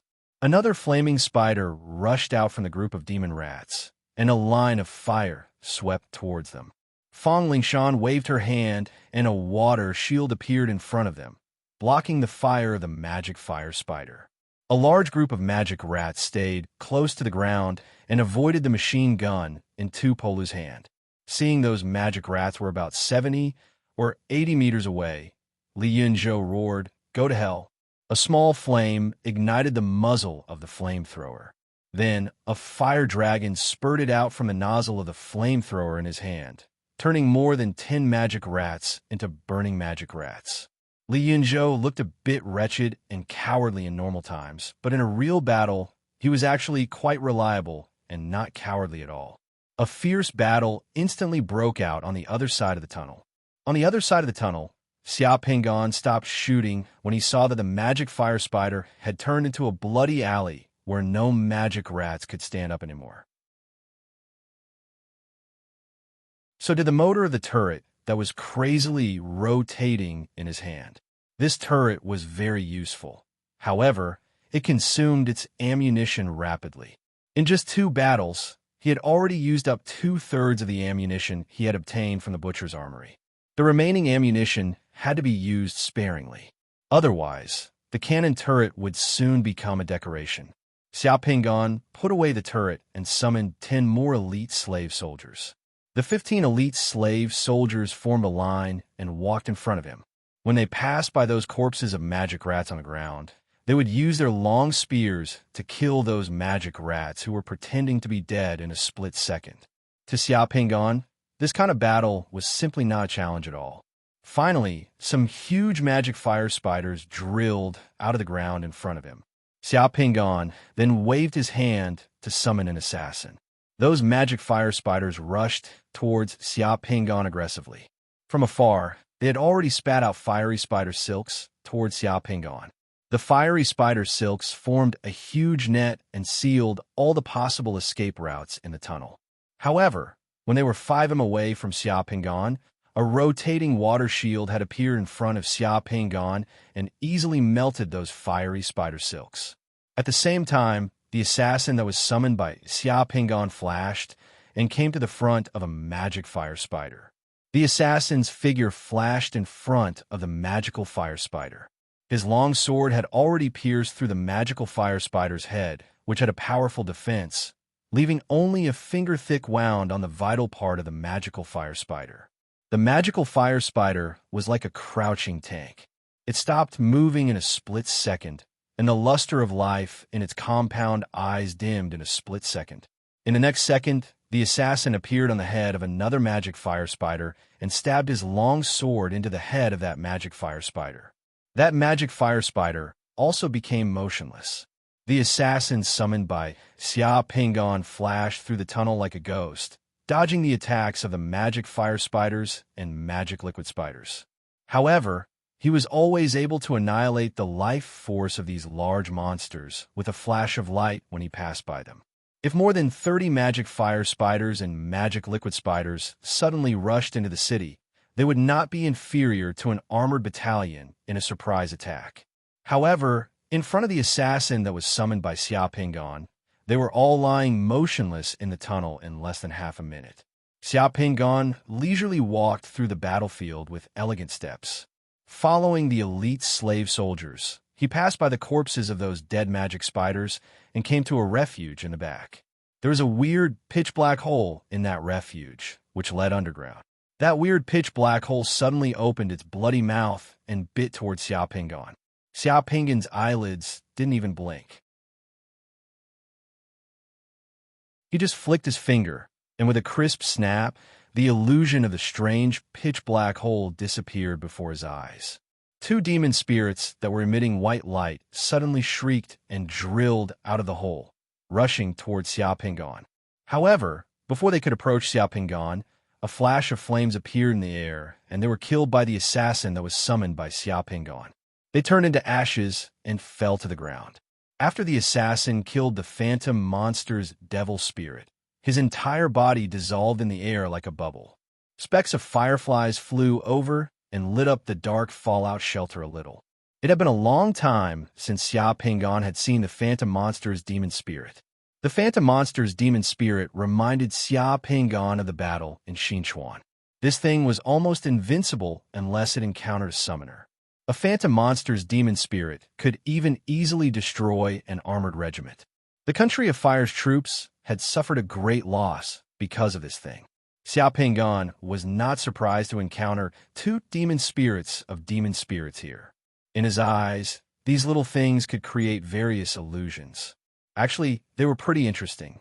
The moment the assassin entered the pitch-dark cave, a lot of shrieks and wails of demon rats drifted from the bottom of the cave. Many demon rats were still hiding in the cave. Previously, Xiao Pingan had killed so many demon rats that they were scared of him. Therefore, it didn't come out.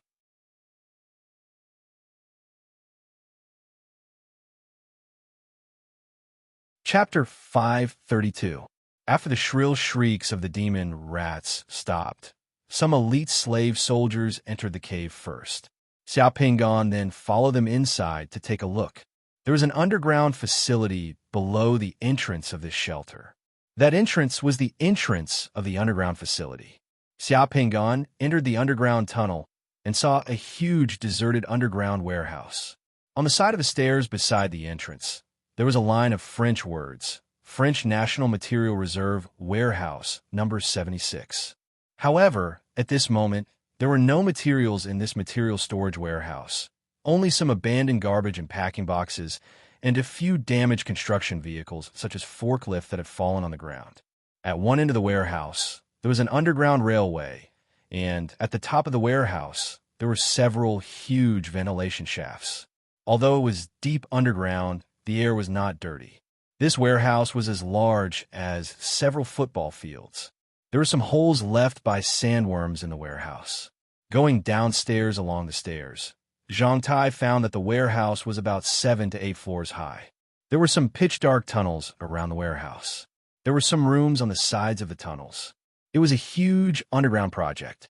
The assassin summoned by Xiao Pingan soon found something here. All of a sudden, a stranger's scream drifted from a tunnel of the warehouse. He was shouting in French, "Don't kill me, don't kill me, I don't know anything, I was kidnapped, they forced me." "There's someone else?" Xiao Pingan instantly ran towards the source of the voice. At the end of the tunnel, Xiao Pingan saw a thick alloy safety door, which had been destroyed by the assassin summoned by him. Behind the safety door was a tunnel. On one side of the tunnel, there was a room. There were welded iron bars and locks outside the room. It looked like a modified prison cell. A huge gap had been cut open on the iron bars. There was a green fluorescent lamp in the cell. A white man at his 50s in a dirty old suit and glasses was sitting on the ground and explaining to the assassin in front of him. Under the fluorescent lamp, the assassin summoned by Xiao Pingan looked like a human-shaped, rolling black smoke. He didn't have a face. Zhang Tai could only see his gloomy eyes flashing red light. He looked weird and powerful. The long sword in the assassin's hand was placed on the neck of that man, which scared him so much that he peed his pants. Xiao Pingan had given the assassin an order to only kill monsters and not kill people. That was why the man had survived until now. The white man's face was full of stubble and haggard. His eyes were filled with fear, and his lips were cracked. He looked like a downtrodden beggar. He didn't know who had barged in and was only desperately trying to explain. "What's your name? Who are you? Why are you here?" Xiao Pingan asked directly. "My name is Ricardo Samuel. I'm a professor at the Technische Universität München, a biochemist. I was kidnapped and brought here." The man saw that Xiao Pingan seemed different from the people he had met before and quickly answered. Xiao Pingan waved his hand lightly, and the assassin disappeared. The man named Samuel heaved a sigh of relief. He seemed to have realized that Xiao Pingan didn't seem like a bad person. At least, He was different from the people he had met before. Do you know where this is? Xiao Pingan asked. I don't know. I was blindfolded. When I woke up, I was here. I think this should be France because those people spoke French. You're safe now. Come out and talk. The man stood up shakily. His eyes looked at the dark passage outside the room in fear. He swallowed nervously. Where is this place? This is the underground of Paris. The man was shocked. How long has it been since you were kidnapped? I don't know. I don't have a timer with me. But from a number of times I've eaten, I think it might be more than a year. Can you take me out of here? Yes, but wait a moment. Other than you, is there anyone else who was kidnapped here? Have you come into contact with anything special, such as nuclear materials? I don't know. I have been locked up here by them. Every few days, they will send some food here. By the way, there's a passage behind this room. I often heard some strange sounds coming from the passage outside the room and saw people being sent in one after another. Samuel pointed to the other end of the passage outside the room with fear. There were iron bars and security doors in the passage. Stay here and don't move, Xiao Pingan told this man. After that, he left this room and walked towards the passage outside the iron bars. Actually, that man couldn't move at all, because some elite slave soldiers summoned by Xiao Pingan had already entered here. They were guarding the passage and the room outside. 2 elite slave soldiers were watching that man. After walking over 10 m in the passage, another iron bar and a safety door appeared in front of Xiao Pingan. Xiao Pingan raised his hand, and a high-temperature fireball flew out, melting a big hole in the iron bars and the safety door. An elite slave soldier walked in front, kicked open the safety door, and walked straight in. Unlike the outside, as soon as the safety door was broken, a foul stench came from inside. Vaguely, there was also the sound of something roaring from inside. The dancing fireflies lit up the dark passage once again. Xiao Pingan frowned and walked in. After a short while, Xiao Pingan saw the things in the rooms inside this passage. In a few rooms that had been transformed into prison cells, there was a group of zombies with red eyes and disgusting mucus at the corners of their mouths. Those walking corpses were locked in the prison cells. They were muddle-headed, and from time to time, they would let out a few strange roars. It seemed that they hadn't smelled a living person for a long time. As soon as they sensed Xiao Pingan coming in, those zombies in the room became irritable. They stretched out their hands from the room and stuck their rotten faces on the iron bars. They tore and bit the iron bars, trying to rush out. F***CK. There were more than 10 rooms where zombies were locked up. There were 200 to 300 zombies locked up here. At the end of this passage, there was an iron door. After breaking open the iron door, Xiao Pingan found that behind the iron door was a laboratory. There were many things in the laboratory. On some of the boxes in the laboratory, there were signs of military biochemical weapons. Swift footsteps came from behind, and Fong Lingxian exclaimed in a low voice. Zombies! Xiao Pingan turned around and saw Fong Lingxian and Su Xiao from the Dragon Group rushing in from the back passage at the same time. Be careful. The things in this room may be more dangerous than nuclear materials. Seeing the 2 enter the room, Xiao Pingan reminded them. Fong Lingxian and Su Xiao saw the signs of military biochemical weapons on the boxes. They took a deep breath at the same time. Their faces were extremely serious. Military neurotoxin. Fong Lingxian looked at the signs and words on a box and said with a trembling voice, "There's also military anthrax." Su Xiao looked at the other boxes, and his face changed. Everyone came here today to look for nuclear materials, but they didn't expect to find some biochemical weapons hidden here. Needless to say, the things here must have been made by the Demon Eye. The previous information from the Committee of Order and the Dragon Group didn't show that there was such a dangerous thing in Paris, but this was normal. The so-called intelligence could never grasp all the information. If it could, it wouldn't be intelligence, but the creator. What about the monsters outside? Xiao Pingan asked. It's almost cleaned up. You're alone here, so we'll help you. Fong Lingxian said as she took out a portable camera and began to record the things in the room. The monsters that came out later were indeed not enough to deal with these well-equipped summoners from the Committee of Order and the Dragon Group.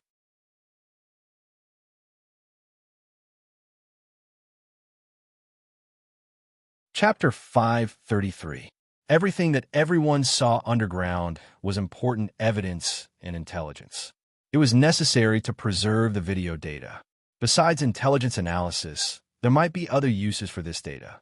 I saw the two elite slave soldiers you summoned looking at a person outside.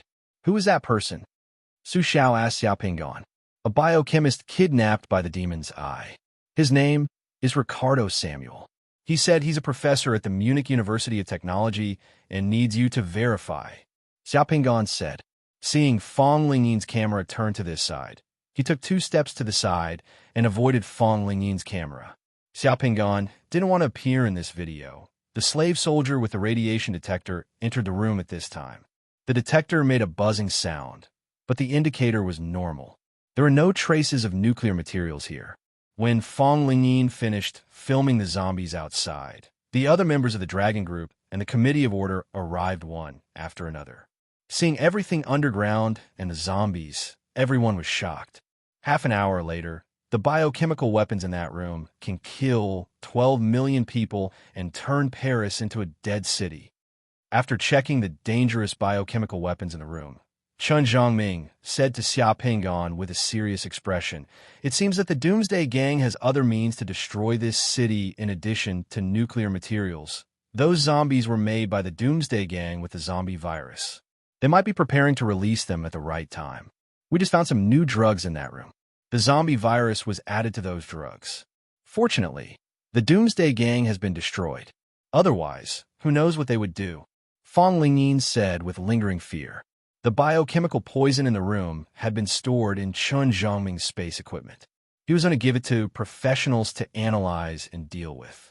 From the source of those things, it was possible to find some traces of the demon's eye. When everyone left, the rooms where the zombies were locked up were already set ablaze. The high-temperature flames burned all the zombies in the rooms to ashes. If any of those zombies escaped, they might cause a big mess, so they had to be destroyed. Tu Polu, Li Yinzhou, He Xiong, and Chao Tong walked over. Just now, the 4 of them had gone to collect the boundary pearls from the demonic creatures and clean up the battlefield. Now, 2 of them had returned with a box in their hands. Inside the box were more than 20 boundary pearls that they had found. "Let's distribute these realm pearls after we return," Chen Zhongming said. "All right, I agree. We'll distribute it when we get back," Fong Lingxian said. "No problem."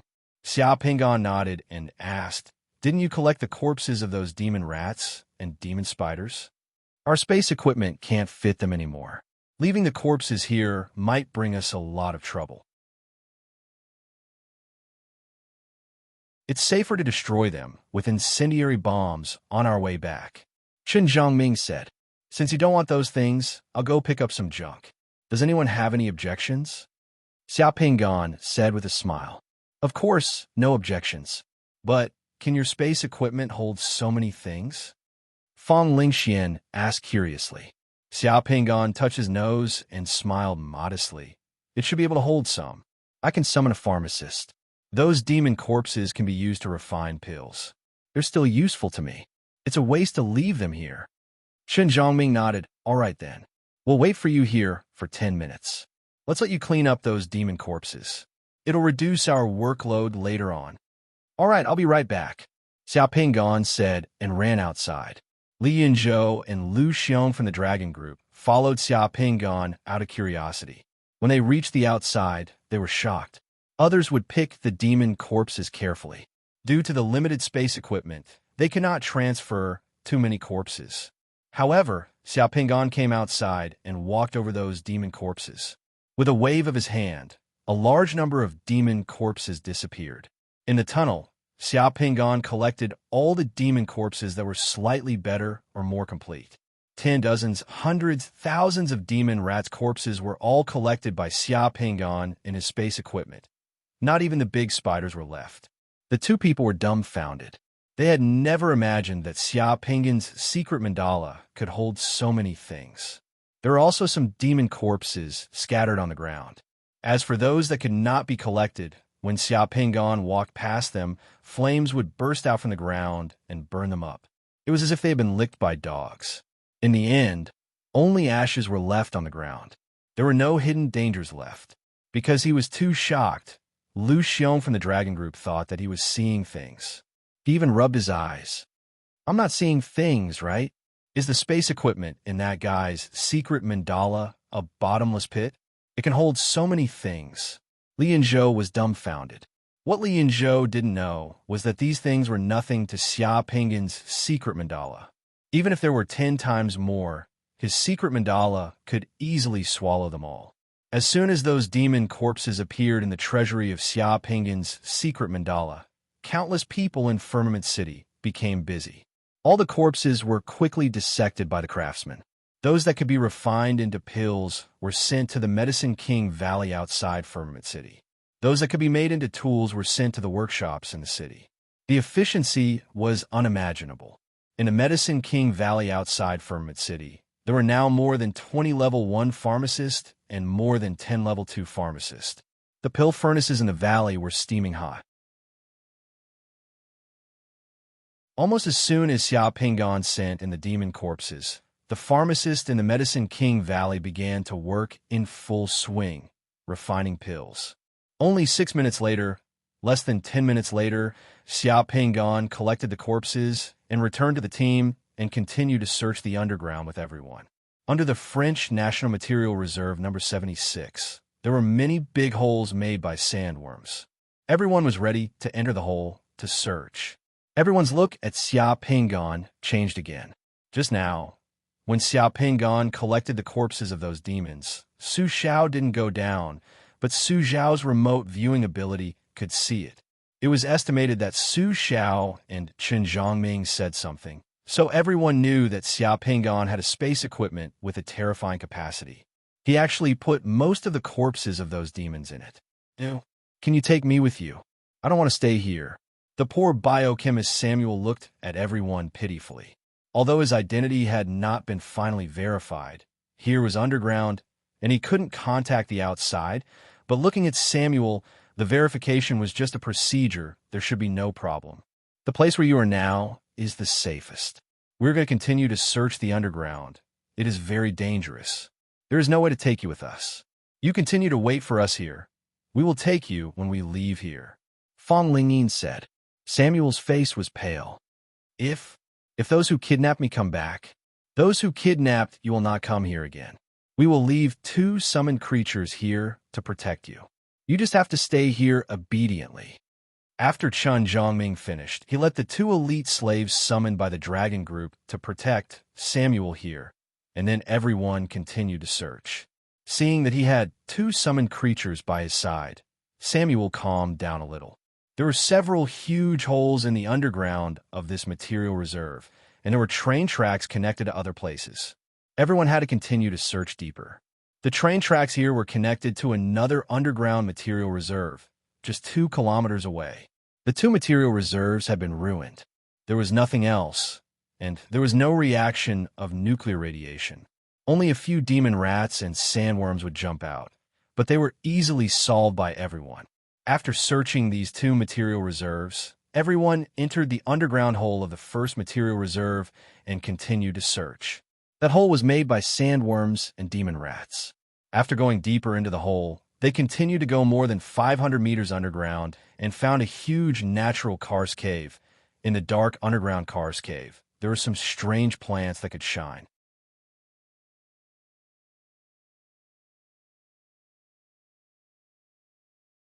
Chapter 534. I've not imagined that there's such a large underground karst cave in Paris. Xia Pinggan was a little surprised as he walked in the middle of the thick moss belt that emitted a faint green light. Of course, what surprised him more was the plants he saw in this underground karst cave. These plants looked inexplicably familiar. Xia Pinggan recognized a few of them. He seemed to have seen them in the Yuanxiu world. These plants were definitely not from Earth.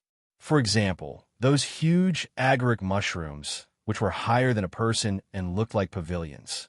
There were also those weird blood-red grasses which grew on hard rocks. The vitality of these strange plants that grew underground was unimaginably tenacious. It was as if they could grow as long as there was a little water, gravel, or even stone. However, these underground plants had obvious traces of being gnawed. For instance, most of those huge agaric mushrooms had been gnawed and looked incomplete. Additionally, the moss belt which grew like weeds formed a sharp contrast between the newly grown moss and the gnawed moss. Watch out, this should be one of the underground nests of demon rats in Paris. These plants should be the underground granaries of those demon rats. Those demon rats that we met just now should rely on these plants to breed and grow. Fong Lingyu warned them as she operated the camera equipment in her hand to record the scene in this underground space. The others also felt it interesting as they watched it as they walked. Those slave soldiers who were holding radiation detectors were also scanning the surroundings with them, causing buzzing sounds. I've heard that those demon rats carried plant seeds and spores from different worlds. As long as some demon rats hide somewhere, especially underground, those plant seeds would grow and provide food for them. I've finally seen it today. It's another form of biological invasion. Tupolu sighed with emotion as he pushed a huge agaric mushroom, which was taller than him, as he observed it out of curiosity. Some of the spores and plant seed from different worlds would stick to the fur of demon rats. Some of them would be excreted through the digestive organs of demon rats. Therefore, these space invaders would carry plant seeds from different worlds here. Last time, when we carried out a task in Africa, we saw a bizarre cactus in the desert of Africa. Those cactus were red and as large as a person. They could directly absorb water from the air and store it. They could also turn carbon dioxide into high-quality starch food. It's pretty weird for a desert to be covered with red cactus.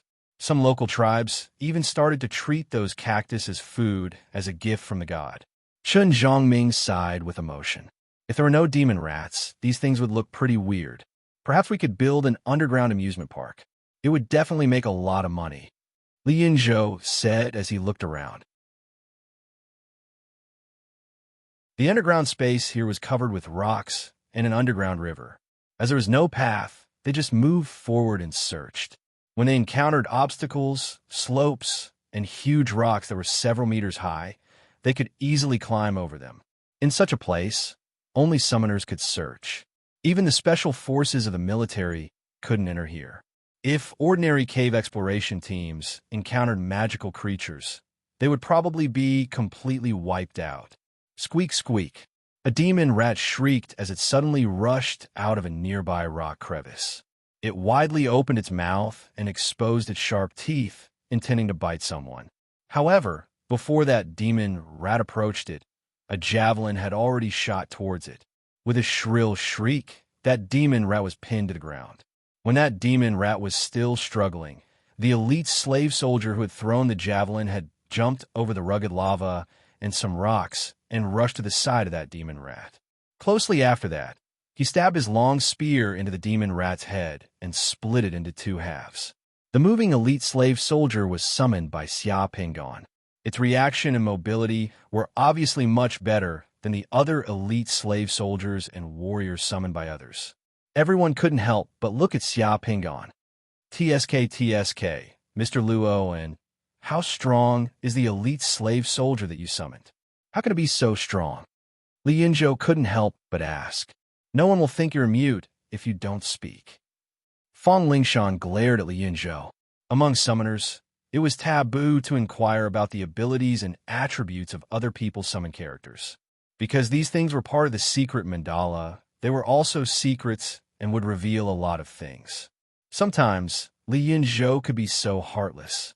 Seeing Tupolu also glaring at him, Li Yinzhou smiled embarrassedly and explained, I'm just curious, that's all. Nothing. I've fused with a very special realm bead before. That realm bead could enhance the battle strength of the elite slave soldier that I summoned. Xia Pingon made up a reason. That should be the case. Otherwise, the elite slave soldier summoned by Luo and would be too powerful. Ah, there's a realm bead on this demon rat. Coming to the side of that demon rat, Xia Pingon's elite slave soldier had already found a realm bead in its head. After wiping the realm bead clean on the demon rat's body, it handed it to Xia Pingon. This realm bead flashed with the word swearing. It was a foundation-laying realm bead. Xia Pingon put away the demon rat's corpse and handed the realm bead to Li Yinzhou. These realm beads would be distributed after they returned. Some subtle rustling sounds came from the crevices of the nearby rocks. As they approached, they saw a demon rat's nest in the crevice. There were 7 or 8 puppy-sized demon rats inside. Those demon rats should have just been born not long ago. When they saw people coming, they could already bare their teeth at them. They're all scourges. Chen Zhongming raised his hand without thinking, and a fireball flew out. In the blink of an eye, all the demon rats in the rat's nest were turned into ashes. These demon rats would attack and eat people when they grew up. Therefore, although they were small now, they couldn't be left alive. There was no mercy when it came to invading demon beasts. In this huge underground karst cave, they wandered around for 5 or 6 hours. Apart from some demon rats, sandworms, and a nest of demon fire spiders, there was nothing else eye-catching in this karst cave. The radiation detector was all normal. The demon rats, sandworms, and spiders that dared to show up were easily dealt with. However, there were still some demon rats and sandworms that burrowed into places that were difficult for people to enter through the holes they made. Because there was no way to burrow, everyone gave up. Clearing out space invaders would be a protracted war on Earth in the future. Everyone's purpose today was to find nuclear materials. Some of the demon rats and sandworms that ran away could only be let go. After coming out of this huge underground karst cave, everyone continued to search the underground tunnels and shelters for half a day. They searched all the suspicious places, but still found nothing. In the end, everyone could only bring the kidnapped Samuel back from the original path and return to the surface through the entrance of the underground tunnel. Unknowingly, one night had passed. Everyone stayed underground for about 20 hours. When they returned to the surface, the morning sun had just risen. Except for Xia Pingan and Chen Zhongming, the creatures summoned by the others could not return to the secret mandala. They could only wander in the underground tunnel and wait for the plane's descent time to run out before dissipating on their own. During this time, if someone accidentally entered the underground tunnel and encountered the summoned creatures that had yet to dissipate, there was no need to worry. This was because the summoned creatures' last order was to only kill the monsters and zombies they saw. The convoy returned to the Committee of Order's stronghold in District 11. As soon as they returned, Samuel's identity was confirmed. He was a professor at the Munich Polytechnic University. Samuel was then taken away. Xia Pingan and the others came to a conference room to summarize and analyze the operation. Although we didn't find nuclear materials in this operation, we also gain a lot. One of the gains is that we confirmed the relationship between the Doomsday Gang and the Demon Eye. At the same time, we discovered the biochemical weapons and zombie viruses that the Doomsday Gang and the Demon Eye left underground in Paris. This is a warning to both our countries.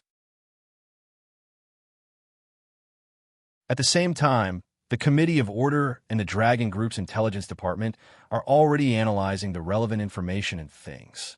We could trace some things back. Minister Yin gave a speech in the conference room. Everyone sat on both sides of the conference room table and listened.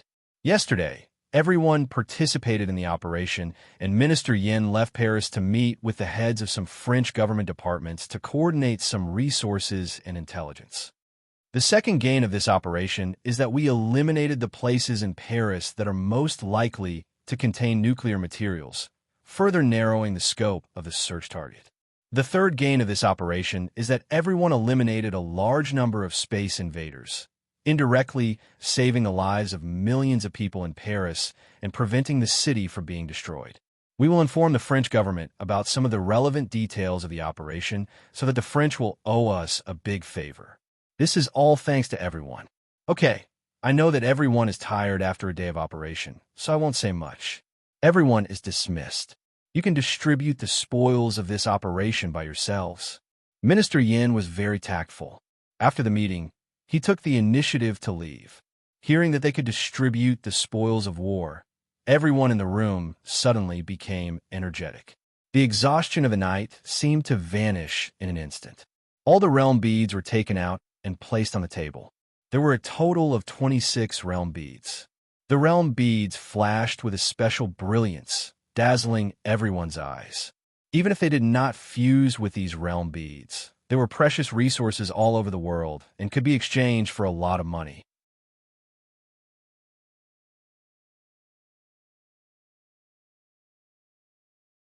Chapter 535.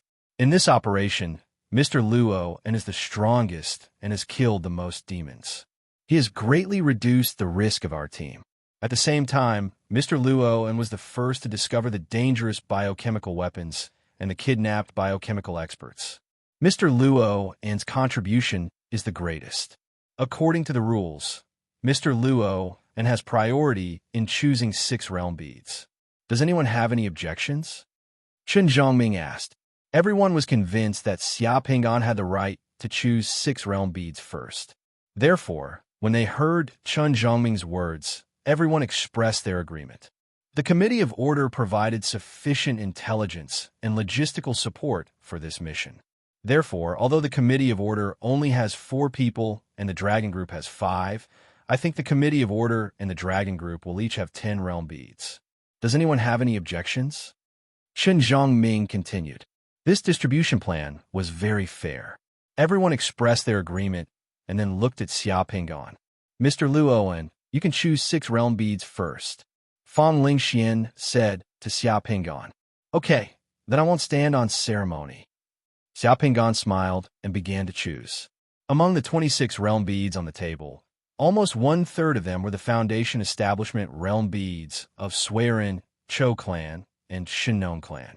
He had basically merged with the rest of the realm beads, so there was nothing new. Only one realm bead looked a little unfamiliar.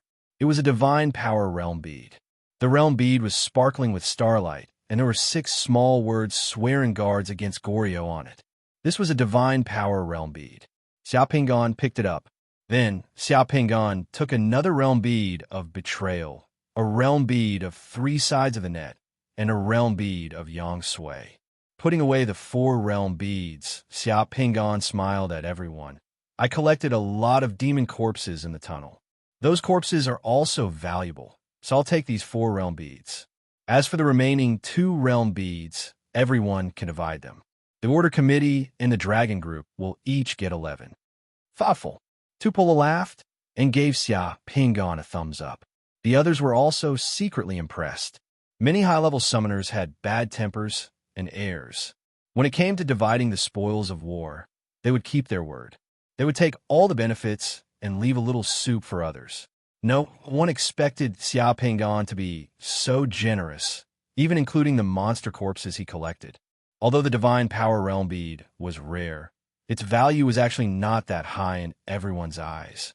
There was also the Slave Soldier Realm bead that Xia Pingan chose, as well as the other 2 realm beads, which were also very ordinary realm beads. The value of these 4 realm beads added together was only slightly higher than a complete set of Foundation Establishment realm beads that could help people advance to Summoner. Now, the Foundation Establishment realm beads of 3 Summoner realm beads were very popular all over the world. Xia Pingan did not want any of them. After Xia Pingan finished choosing, there were still 22 realm beads left. Then, Fang Lingyu chose one, Chen Zhongming chose another, Fang Lingyu chose another, and Chen Zhongming chose another.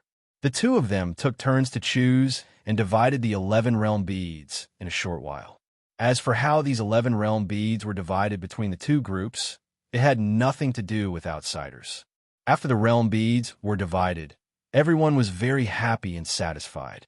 For Tupolu and the others, after a day's mission, they had steadily obtained 2 or 3 realm beads. This mission was very profitable. The next mission might have to wait for a few days. Watching everyone leave the conference room, Xia Pingan took 2 steps forward and caught up with Chen Zhongming outside the conference room. Team Leader Chen, please wait. Chen Zhongming turned around. Mr. Luo, is there anything I can help you with? I would like to ask if I can send something back to the country since I'm in Paris now. Ha ha ha, of course you can. Others definitely can't, but this is a small matter for our Dragon Group. We still maintain a smooth connection with the country, so the logistics and materials are very convenient. Chen Zhongming's face revealed a smile. He knew that the country that Xia Pingan mentioned must be China. I wonder what Mr. Luo would like to send back to the country. I saw a letter from my parents in the country today. I haven't contacted them for a long time. If it's convenient, I would like to ask the Dragon Group to help me send some money and some elixirs to my parents. We will definitely support Mr. Luo and filial piety. By the way, can euros still be exchanged in the country? Of course, most of the cities in the country have been restored. It's very convenient to exchange these foreign currencies. All right, I'll have a trouble the Dragon Group to help me bring these 20 million euros back to the country. Get to my parents 10 million euros each. These 2 bottles of body-strengthening pills are for my parents. Tell them to take one every 3 days. 1 bottle can last them for a year. As Xiao Pingan spoke, he waved his hand and a pile of money appeared in front of him and Chen Zhongming. On top of this pile of money, there were 2 porcelain bottles containing body-strengthening pills. Luo's parents were a little old and couldn't be compared to the younger generation. Therefore, it was more appropriate to take one every 3 days. In the 2 bottles, there were 120 body-strengthening pills each. These body-strengthening pills were just refined by Xia Pinggan's secret medicine King Valley. The quality was pretty good. After Luo's parents ate it, it would be easy for them to live a long and healthy life. Still exuding the fragrance of banknote ink, there were 400 stacks of banknotes with the largest denomination of 500 euros. Each stack was worth 50,000 euros. These banknotes were found by Xia Pinggan at the butcher's place. In addition to these banknotes, there were more than 200 million euros in his secret medicine King Valley. For Luo's parents, 10 million euros each was enough for them to live a very comfortable life and enjoy their old age. If it was too much, it might cause trouble. These 2 bottles are body-strengthening pills. Chen Zhongming's eyebrows moved as he asked. Yes. Xiao Pinggan nodded. Can I have a look? Of course. Xiao Pinggan picked up a bottle of body-strengthening pills and handed it directly to Chen Zhongming. Chen Zhongming took the bottle of body-strengthening pills. He opened the bottle and took a look at the pills inside. After taking a light sniff, his expression changed, and he said with some surprise, "What a strong medicinal effect. The quality is very good, and the color is like amber. This is the highest grade of body-strengthening pills." Xia Pinggan didn't know whether or not it was a top-notch body-strengthening pill, but the body-strengthening pill refined by his alchemist had always been pretty good and had always been genuine. As his strength increased, especially after becoming a sacred expert and being able to summon level 2 alchemists, the wisdom of the alchemists he summoned and the level of alchemy also increased. The alchemy pills they refined also seemed to be a bit better. Haha, you flatter me. It's just ordinary pills. I'll have to trouble team leader Chun to help. My parents are old, so they should eat some body-strengthening pills to nourish their health and live a long life. Don't worry, I'll definitely bring these body-strengthening pills and money. There won't be any mistakes. Chen Zhongming wasn't surprised that Xia Pinggan could take out so much money in pills. With a wave of his hand, he kept all the money in pills. It would be surprising if such a powerful summoner couldn't even take out such a small amount of money in pills. Thank you. You're welcome. It's nothing. Chen Zhongming squinted his eyes and looked at Xia Pinggan. After pondering for 2 seconds, he suddenly said, I heard from Mr. Luo and that your secret mandala can summon a pharmacist to refine body-strengthening pills. These body-strengthening pills should be refined by Mr. Luoan, right? That's right. I refined them myself. I wonder if Mr. Luoan still has a lot of body-strengthening pills. If so, can the Dragon Group do business with Mr. Luoan?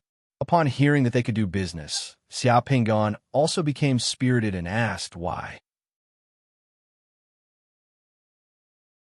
Does the Dragon Group need body-strengthening pills? Chen Zhongming smiled slightly. Mr. Luoan may not have served in the Dragon Group or other powerful organizations in the country before. Now, body-strengthening pills are the only way for ordinary people without qualifications to strengthen their physique and become a summoner. Ordinary summoners will also benefit greatly if they eat it. This thing is one of the top and best-selling drugs. Not only do summoners need it, but the special forces also need it. Some powerful organizations in the country and those who want to become summoners need it. Even those rich and powerful people need it. Who doesn't want to be strong and healthy? The body-strengthening pills on the market have always been in short supply. There's a market but no price. Fake body-strengthening pills, insufficient quality body-strengthening pills, and some low-quality body-strengthening pills flood the market. There are too many of them. The top body-strengthening pills that Mr. Luo and just took out are really rare.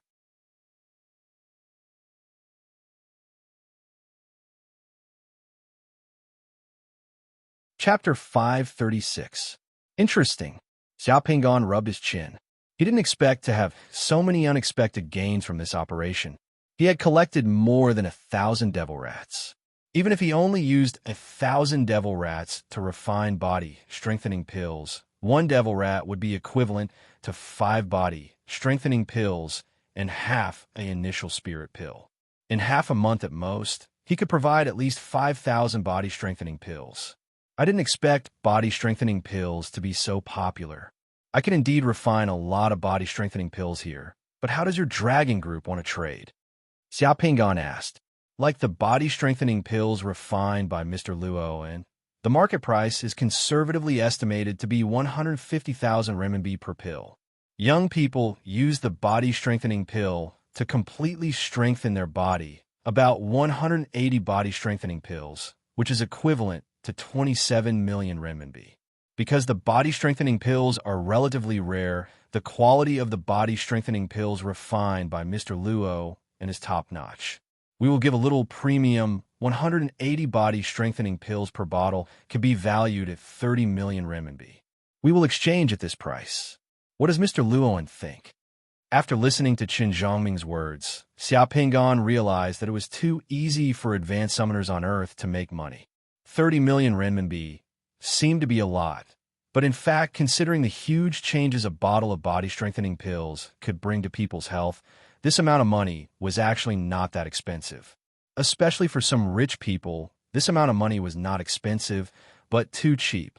Some rich people were sick and hospitalized. Hiring a team of medical experts to treat them would easily cost tens of millions or even hundreds of millions. Some people spent millions every day to take care of their bodies was not news. 180 body-strengthening pills required the killing of 36 demon rats. At the same time, an alchemist was required to refine the pills. For an average summoner, this was not an easy task, especially for an alchemist who was considered a high-level labor force. 30 million RMB was a reasonable price to complete these tasks. I can accept this price. Xiao Pingon said directly, I have fused with most of the ordinary realm beads.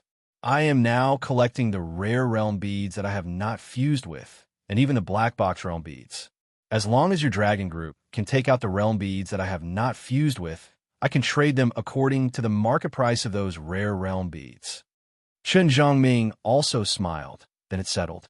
I will contact my country and ask them to send a few realm beads for Mr. Luo and to see. Okay, no problem. Seeing Xiao Pingon nod, Qin Zhongming took out a special watch and handed it to Xiao Pingon, saying, This is the special communication watch of our dragon group. It can be used to communicate with satellites. After receiving the realm bead, I will use it to contact Mr. Luoan. Seeing Qin Zhongming take out the watch, Xiao Pingon realized that this guy had already prepared it, but he didn't care. He just smiled and took the watch. Is your dragon group trying to poach our committee of order? Following this voice, Feng Lingyin walked over. Seeing Qin Zhongming pass the dragon group's special service watch to Xiao Pingon, she looked a little unhappy. Although Feng Lingyin knew that once the mission started, it would be impossible to isolate the dragon group from Xiao Pingon, she was still a little unhappy when she saw Qin Zhongming act so quickly. After all, she was the only one who contacted Luoan before. Haha, what are you talking about? We are all family.